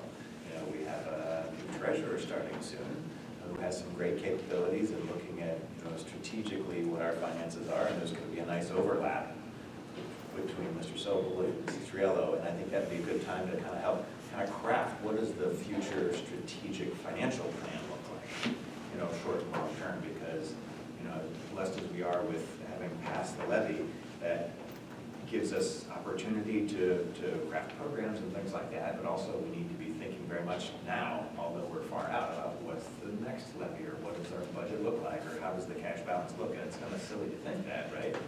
We need to be able to sort of explain all our decisions, every day, every time we make a decision about hiring for a program or something like that. And I think if we do that in the context of an overall strategic plan, I think when it comes down the road for support, short-term, medium-term, long-term, it all kind of fits cleanly and clearly into that bigger picture. And if we can point back to the time that we have now and say, this is what drove those decisions programmatically, this is what we saw at the time with state funding, this is how it's worked out, because it never works out like I thought it did, right, and so forth. I think this is a good time to do that, right? And I'm really looking forward to both kind of internally from a kind of finance perspective, setting up that strategic plan, seeing it dovetail with the graduate kind of things that are coming together, right? And so we have, a cohesive, community-driven education plan, right? And it's nice that we're not going to have any, hopefully, short-term, needs for adjusting of the staff due to budgetary constraints and so forth, but also need to be careful about that, all the time. So it's a great time to bring input from the community and things like that. It's a great time for us in the district to kind of craft that plan that makes sense long term.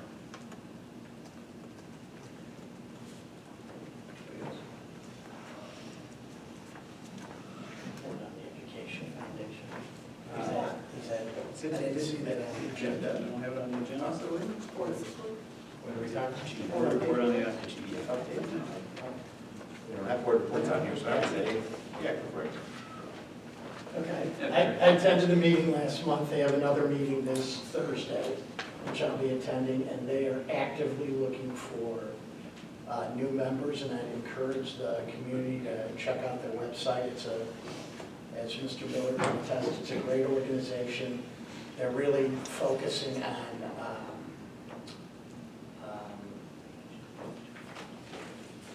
towards the 4th of July alumni event, but also on a major project for the school district. So it was just the second meeting I've attended, but I believe there's at least 3 spaces available on the Education Foundation board. So anyone that's interested, I'd encourage you to take a look at it. And they're going to be really good ones to engage in this conversation about kind of the future of our spaces and what kind of resources are needed for that kind of experience. Thank you. Appreciate it. We need to make sure we have board reports on. I think I fell down a lot of them. Yeah, well, On you planning this stuff. all right, action agenda? Yes, please. All right. 8.01 is the board policy adoption. Last month, we had our first reading of the listing of the policies. So And I would just highlight the prevention policy that was a byproduct of the Wellbeing Task Force and Kate Guyman's work. And then also the facility naming rights policy that will be helpful in the public-private partnership conversation. How do we envision the rollout on the prevention policy and really getting it in, not just to the classrooms, but into the homes? So a lot of our current curriculum identifies some of those types of things. So basically, once the policy is passed, we're going to identify those prevention coordinators in each building, and then they're going to be tasked with making that outreach. But it's a partnership. It doesn't happen alone at school, and it doesn't happen alone at home. We have to work collectively. I would love to see, to the extent that we can do that, I would love to see us facilitate some community meetings through various affinity groups, PTOs,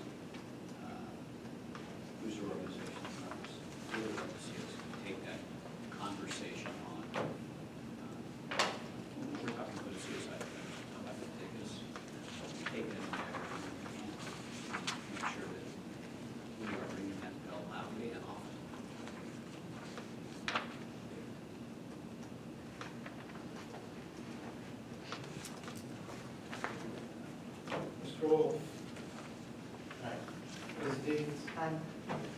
Miller? Aye. Mr. Janice? Aye. 8.02 is the Licking County ESC contract for the 1920 school year. Second. Okay, and these are the beginning contracts for the special education services that we contract with the ESC to provide. Consistent with previous contracts. Consistent with previous contracts, and actually we've challenged them to do a little bit of trimming, and they have, and so certain areas are down significantly. Well, this is not the base contract. Correct. The base contract is still, we had a preliminary meeting with them last week. And that's still not finalized yet. This is the ancillary program. Right.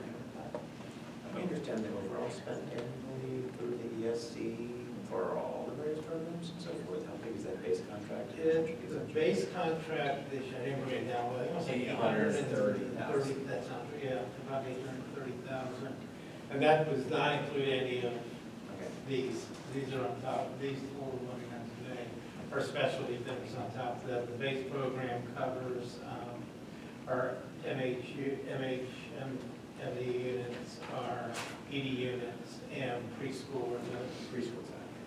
preschool one? Yeah. Okay. I didn't think it was. Yeah, so this is, Okay. but there are other contracts that come from this process. But it's about $800,000. Keep pushing on the savings. I know you've done a lot of work on that. And their preschool costs are down about 20% from where they peaked 2 years ago, through the work that they have done over the last 2 years, kind of right-size their organization and their provision of services. Thanks for encouraging that. Ms. Deeds? Aye. Mr. Miller? Aye. Mr. Wolf? Aye. Mr. Janice? Aye. Thank you. 8.03 is the approval of food service contract. So moved. Second. All right. Obviously, you heard from ABI earlier. It's great. Yeah. They left. I was going to ask for some food. Where were they when I was in high school? Yeah, I'm kidding. I know you went through an open bid process. You spoke about that.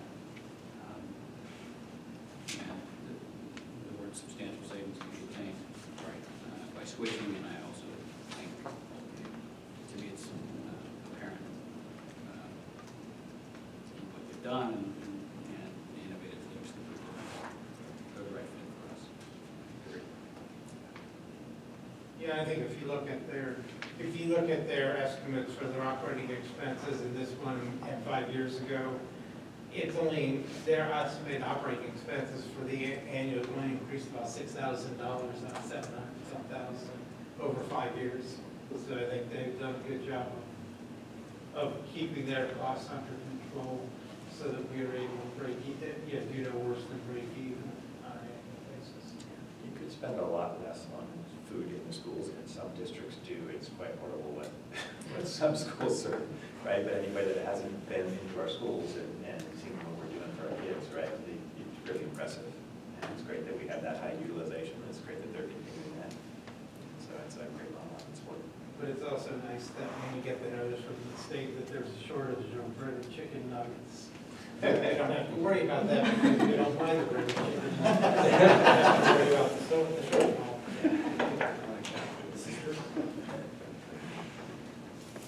Take the roll. Ms. Deeds? Aye. Mr. Miller? Aye. Mr. Wolf? Aye. Mr. Janice? Aye. The next item, 8.04, is approval of a maintenance contract for athletic fields. So moved. Second.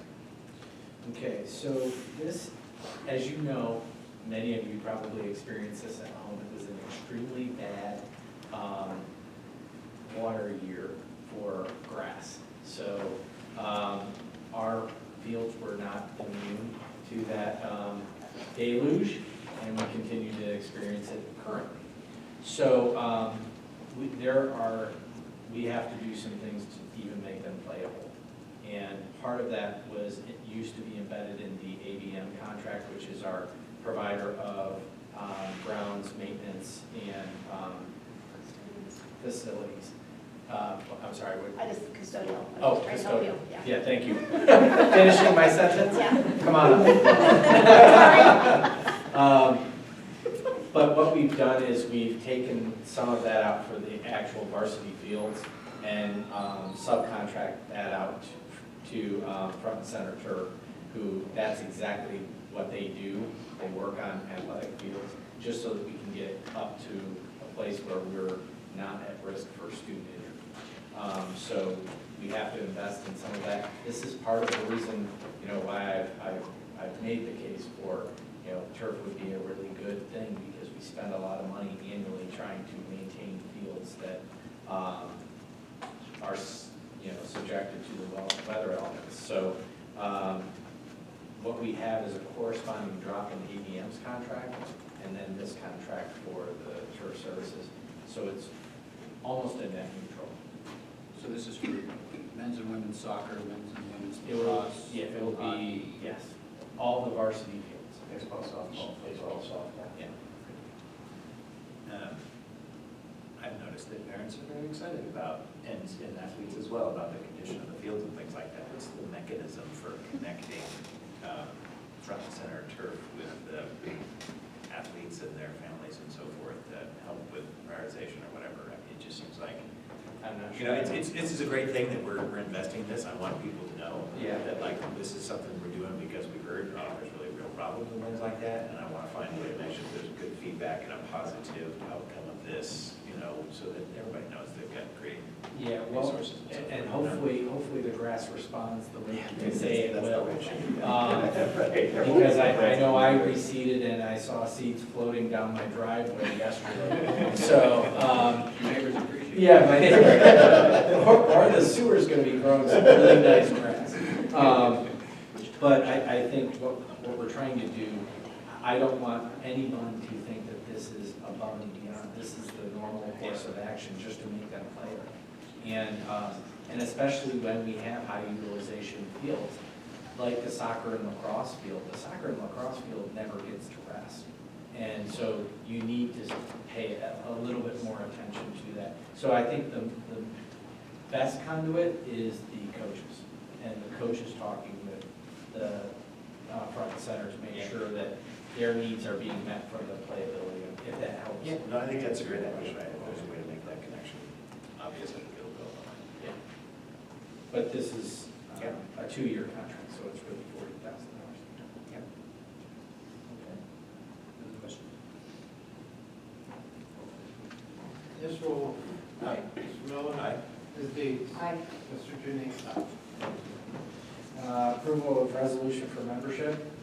Every year we renew our membership to the Ohio High School Athletic Association. So moved. Second? It's the annual update. It's a ticket to the game, right? Yep. Since we're spending money in the field, we should. Right. Well, we're talking 29 varsity sports, we better align with OHSAA. Take the roll. Mr. Wolf. Aye. Mr. Miller. Aye. Ms. Deeds. Aye. Mr. Junice. Aye. Thank you. That brings us to the consent agenda. Motion. So moved. Second. Through C7. Okay. So we have our typical items, the adoption of minutes, acceptance of donations and grants. I will call your attention to the donation for $200 from the Ladders Restaurant. We had a little communication error, and they reached out, or we reached out to the Ladders, and they said, we'll have breakfast for our first responders there, and a couple, you know, in less than an hour, and they did, and it was fantastic for breakfast. Breakfast was great, and they donated all the food. So that was kind of nice, because we were recognizing our first responders. And then you have the donation from Park National Banks for the GMS Rocks program. That's the girls program that Misty Postal runs. And we're trying to expand that program.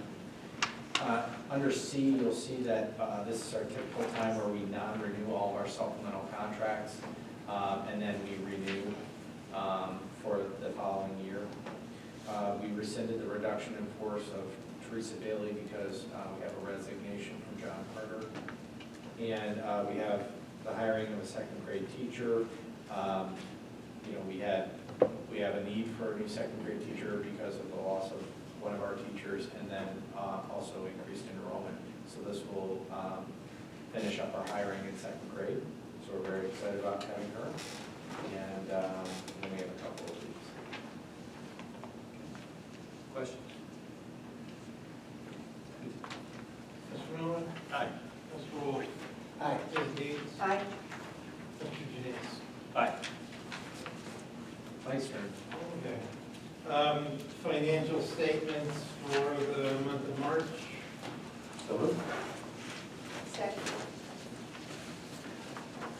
Okay, we'll have to spend a little more time than we have the last couple of months because I've added a few things of interest. Again, as Jeff, on page 3, again, as Jeff noted, this does incorporate the passage of the income tax. It does incorporate some of the ongoing things that have been happening, such as the replacement of teachers and that. It does not include any of the potential add-backs we could have following the reduction last May, so none of that is in the forecast at this point. Obviously, we have gotten a lot better because of the passage of the income tax. If we look at the individual components, the property taxes, looking compared to last year, is just all timing of when things came in. We were a little behind last year. Now we are caught up. Our spending, you'll see one big jump from last year, and that's in other expenses. That is because we got the property tax settlement a few days earlier this year than we did last year. Last year, they did not come until the first week of April. This week, for this year, it was the last week of March. So that is just a timing issue. And that's just fees you pay for that? That's the collection fee. Yeah, that's part of the settlement. Is they're actually posted as expenses, even though it's netted out the money they send us. We post those as expenses. Looking at the year-to-date revenue, it is very close on target. There's a couple of things that we'll talk about later on with the property tax and the settlement. In a subsequent, we'll take a look at that in a minute. Expenditures are also pretty much on target for the year. Once you make the adjustment for the fees coming in a month earlier than we were expecting. Again, expenditures are only off about $8,000 compared to estimates, so just a fraction of 1%. Cash balances look good with the passage of the income tax. Cash-wise, this is our peak point. The end of March is when we've gotten all our property taxes in. We have about $12.6 million of cash across all funds. We've done some investing. I'm actually waiting until Brittany is on, as we talked about kind of a longer-term strategy for investing as we begin getting the income tax revenue on top of the property tax revenue. Mike, just because it was tax day, as I was walking down the street, several people looked at me, and then 2 of them asked me questions. But I think I was on several people's minds related to the income tax. But one of the question that people keep asking is, when am I going to see the drop in the property tax? And so I think we might need to put that out a couple more times, just so people, well, who knows if they'll. I haven't gotten that question since yesterday. I have an email from Trying to help spread the word. yesterday, as a matter of fact. That's good. Next door. And then I answered it wrong, so. Yes, that will be occurring a year from now. Yes. So When that happens. in January 1 of 2020, correct? That's I January. answered correctly. Yes, you did answer correctly. And it will still be down 5%. Yes. 5%. Yes. A couple of new things that are on here that I've included this time. Page 9 is just an enrollment update. I've not included that before, just so kind of gives an update of where things are for the year. This is all important, at least as of now, because we are formula funded this week on the state funding formula. We are on the formula now. And so what you can see is the top line formula ADM, which is the number of students we are funded for. You can see is up 16 students from last year. But if you go down to line 4, you'll see the district has to be educated is flat, even though our funded enrollment's up 16. Our total enrollment, which is line 2, is actually up 39. But the ones we're educating is flat. And there's 2 reasons for that. One you'll see in line 6, and that is open enrollment out. We have 13, almost 14 more students open enrolling out of the district, resident students going elsewhere. Many of those to Newark go for athletics.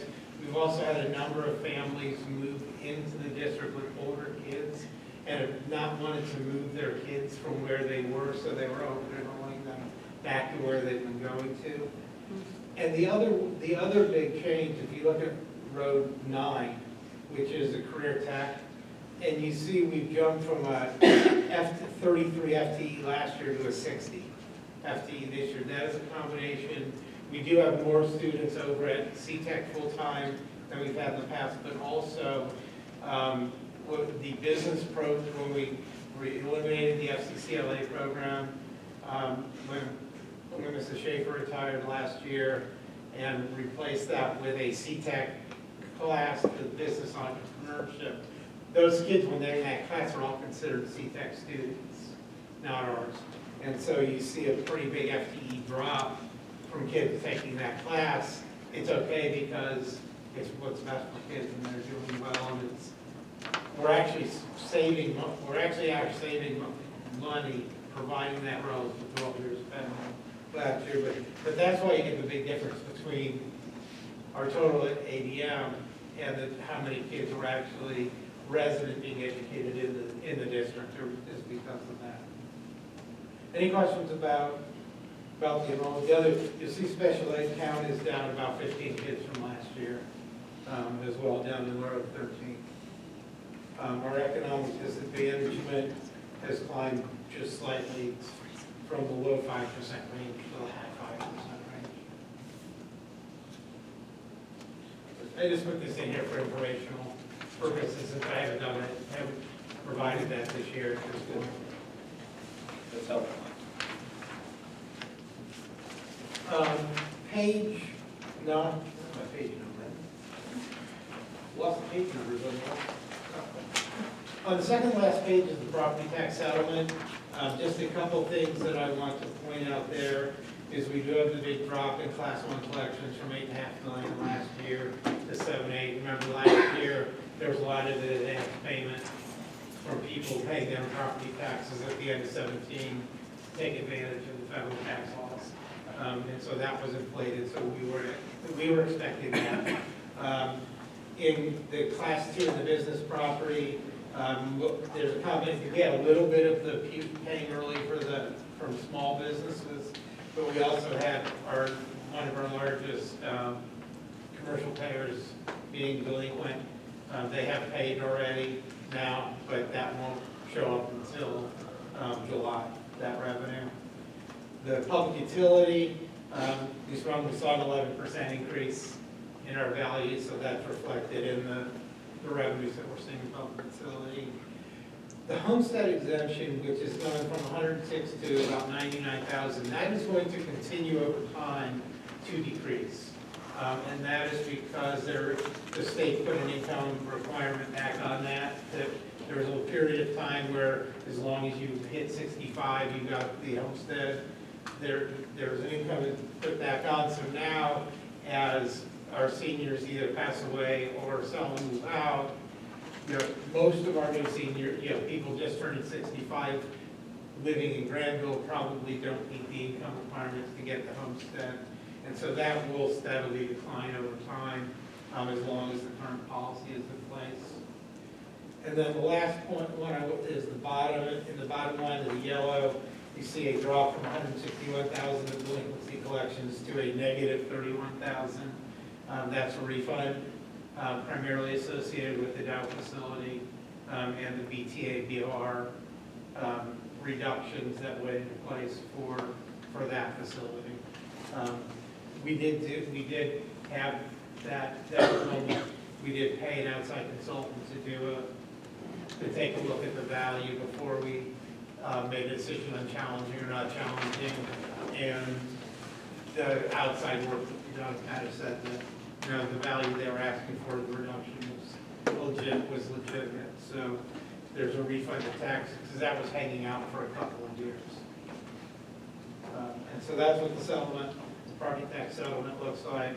As the homestead exemption go down, there should be a corresponding increase in the regular collections? Yes. Right. There's a corresponding increase in the regular property tax. Yep.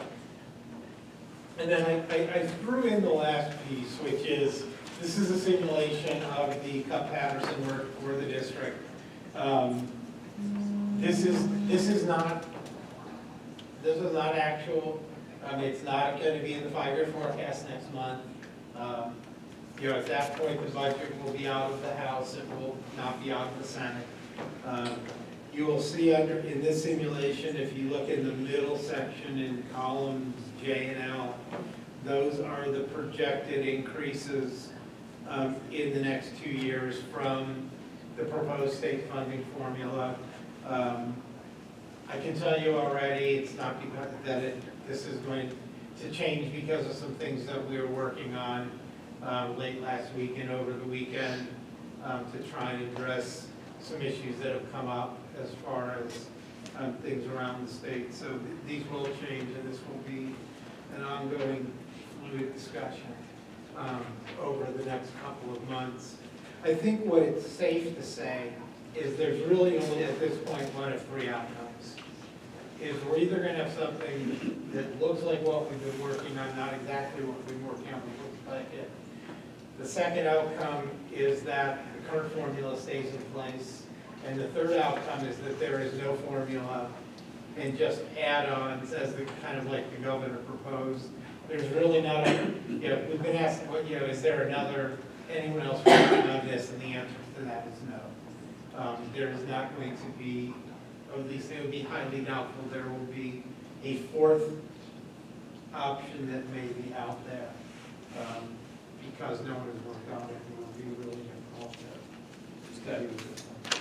Was education supposed to be within the purview of the lieutenant governor during that campaign? So if there was something going on, it would be Mr. Husted who would be driving it. He has not, from what I understand, he has not been as involved. The governor's budget really reflects the governor's intention of wanting to drive money into districts with high level of poverty, and B, to deal with social, emotional, and well-being issues around students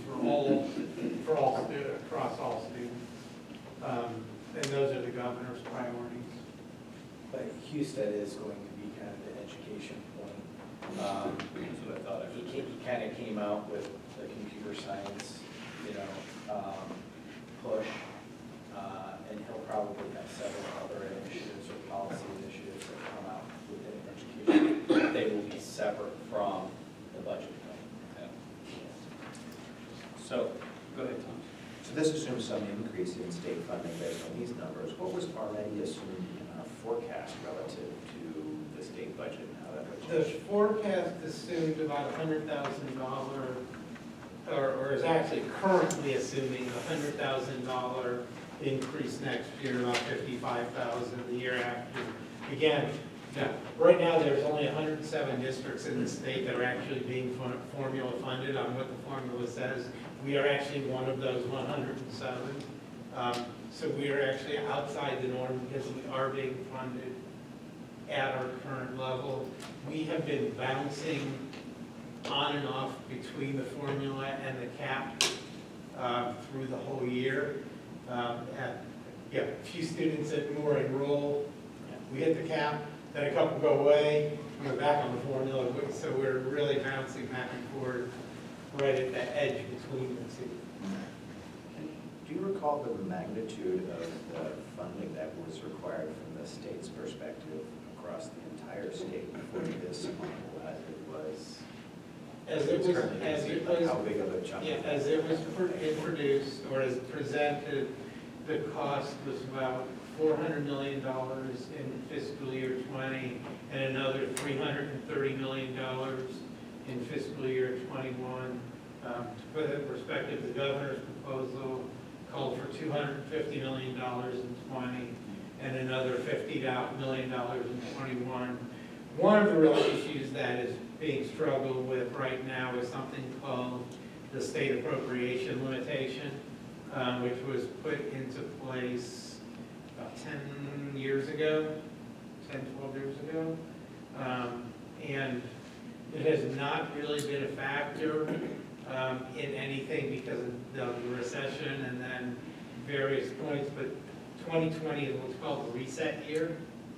And because of the tax cuts and the one slow revenue year we had in fiscal year '18, there is probably going to be more resources available than under the limitation are allowed to be spent. And that is a issue that we're running up against. The limitation can be overridden, and it takes a supermajority, although I've heard it's 60%, 67%. So I'm not sure which one, I'm not sure which of those two it is to create an exception to the expenditure or to the appropriation limitation.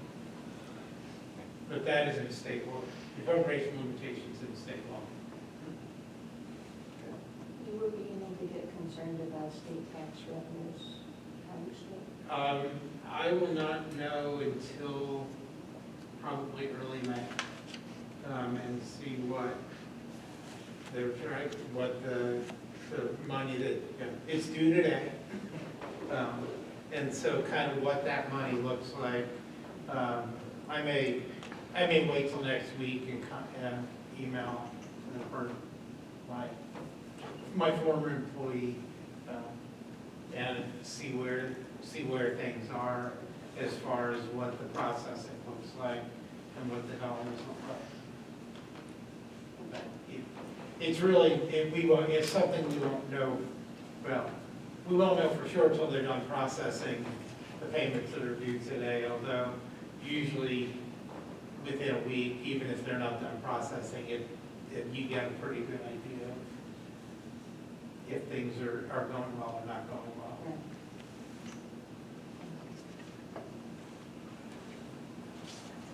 So the speaker hasn't picked up the mantle on Cup Patterson at all, has he? The speaker has been very supportive of the process. He really wants to do funding reform because it's personal for him. You know, the case came out of Perry County, and he represents Perry County. You know, that's where Duroff, yeah, he was Nathan Duroff. He coached Nathan Duroff in Little League. Nathan Duroff is like 30 now. But so I think he really does want to do it. I know that there are some areas of concern with what came out. We've tried to address some of those. Whether we've addressed them well enough, we will see. There is no perfect in this equation, and people have a hard time getting their heads around it. Yeah. There's a habit in the school community of circling the wagons and shooting in, which we have really worked hard to try and get around and have been mostly successful. But we have not been this week. But we have not been completely successful. There are still some who are shooting in. And so it's an ongoing process. I appreciate that you're doing it. And it's been a big lift. Cup Patterson passes, we're just going to refer to it as Sobel. Yeah. Kind of like Sobel care. Yeah. And by the way, that name doesn't go away. Nice. Any other questions as far as the financial report? No. Big rule. Actually, I don't have any questions. All right. Mr. Miller? Aye. Ms. Deeds? Aye. Mr. Wolf? Aye. Mr. Janice? Aye. Thank you. 10.02, is the resolution of necessity for the library, the first step in them placing their renewal of their one-mill levy on the ballot. So moved. Second. Anita is here cheering us on. So she has a budget. And Beth. They have to renew this by the end of next year. November is the first time they're allowed to go on the ballot to renew it. Their board has decided that they do want to go on the ballot this November to do the renewal. We are their taxing agent. We actually don't have to say it this week. We have to do it without you guys on the board, so, yeah, which I know we're happy to do anyway. And so, Anita, you want to add anything, or? It's 40% of our funding, so you would see a very different library if we didn't have this levy. I wish you will. So, and then, we'll do this, we'll be back next month, you'll take a vote to actually place it on the November ballot, and we'll get everything filed so that their issue is on the November ballot. And it is no new tax?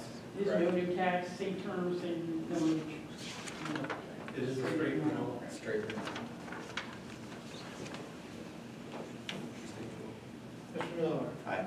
Mr. Wolf? Aye. Ms. Deeds? Aye. Mr. Janice? Aye. Okay, and the last is 10.03, which is an approval of a fund advance, and I will explain briefly. Second. I was approached last week, or week before, by Mrs. Stanton, who is the new teacher, the business and entrepreneurship and business management. Her students are interested in bringing back the school store, which at the high school, which at some point did exist prior to my being here. There was a school store. If you remember, it remained dormant for a number of years, and about 4 years ago, we finally there's like a $370 fund balance in there, and the board moved that to the student council to things that they used towards the couch project that they were doing. They would like to start up again, but of course they have the money to start up again. They are talking about doing a preview the last month of the year, but I don't think that's the decision's been made. Otherwise, to start up at the beginning of the next year. All we're asking is in our grant fund, there's a small pot of money of about $2,000. It's just when grants are done, there's small amounts of money that people grant that don't want it back. It goes into there.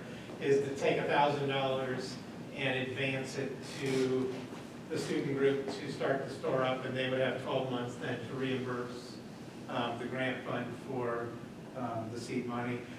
It's something, it's basically giving us the authority to do it this year. I don't know if we'll decide to do it or not. That will be up to Mrs. Stanton and Mr. Durst as to whether they can work out getting things going on at the end started. Not charging him an outrageous amount of interest on that $1,000. No more than $100 a day.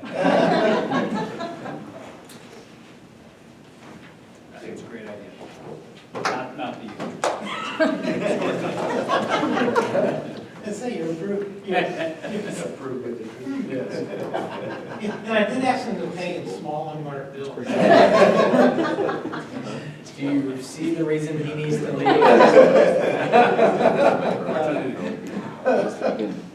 Please take the roll. Yes. Ms. Deeds. Mr. Miller. Aye. Mr. Wolf. Mr. Janice. Aye. Is there a motion? Ms. Deeds. Aye. Mr. Wolf. Aye. Mr. Miller. Aye. Mr. Janice. Aye. Thank you all very much for being here.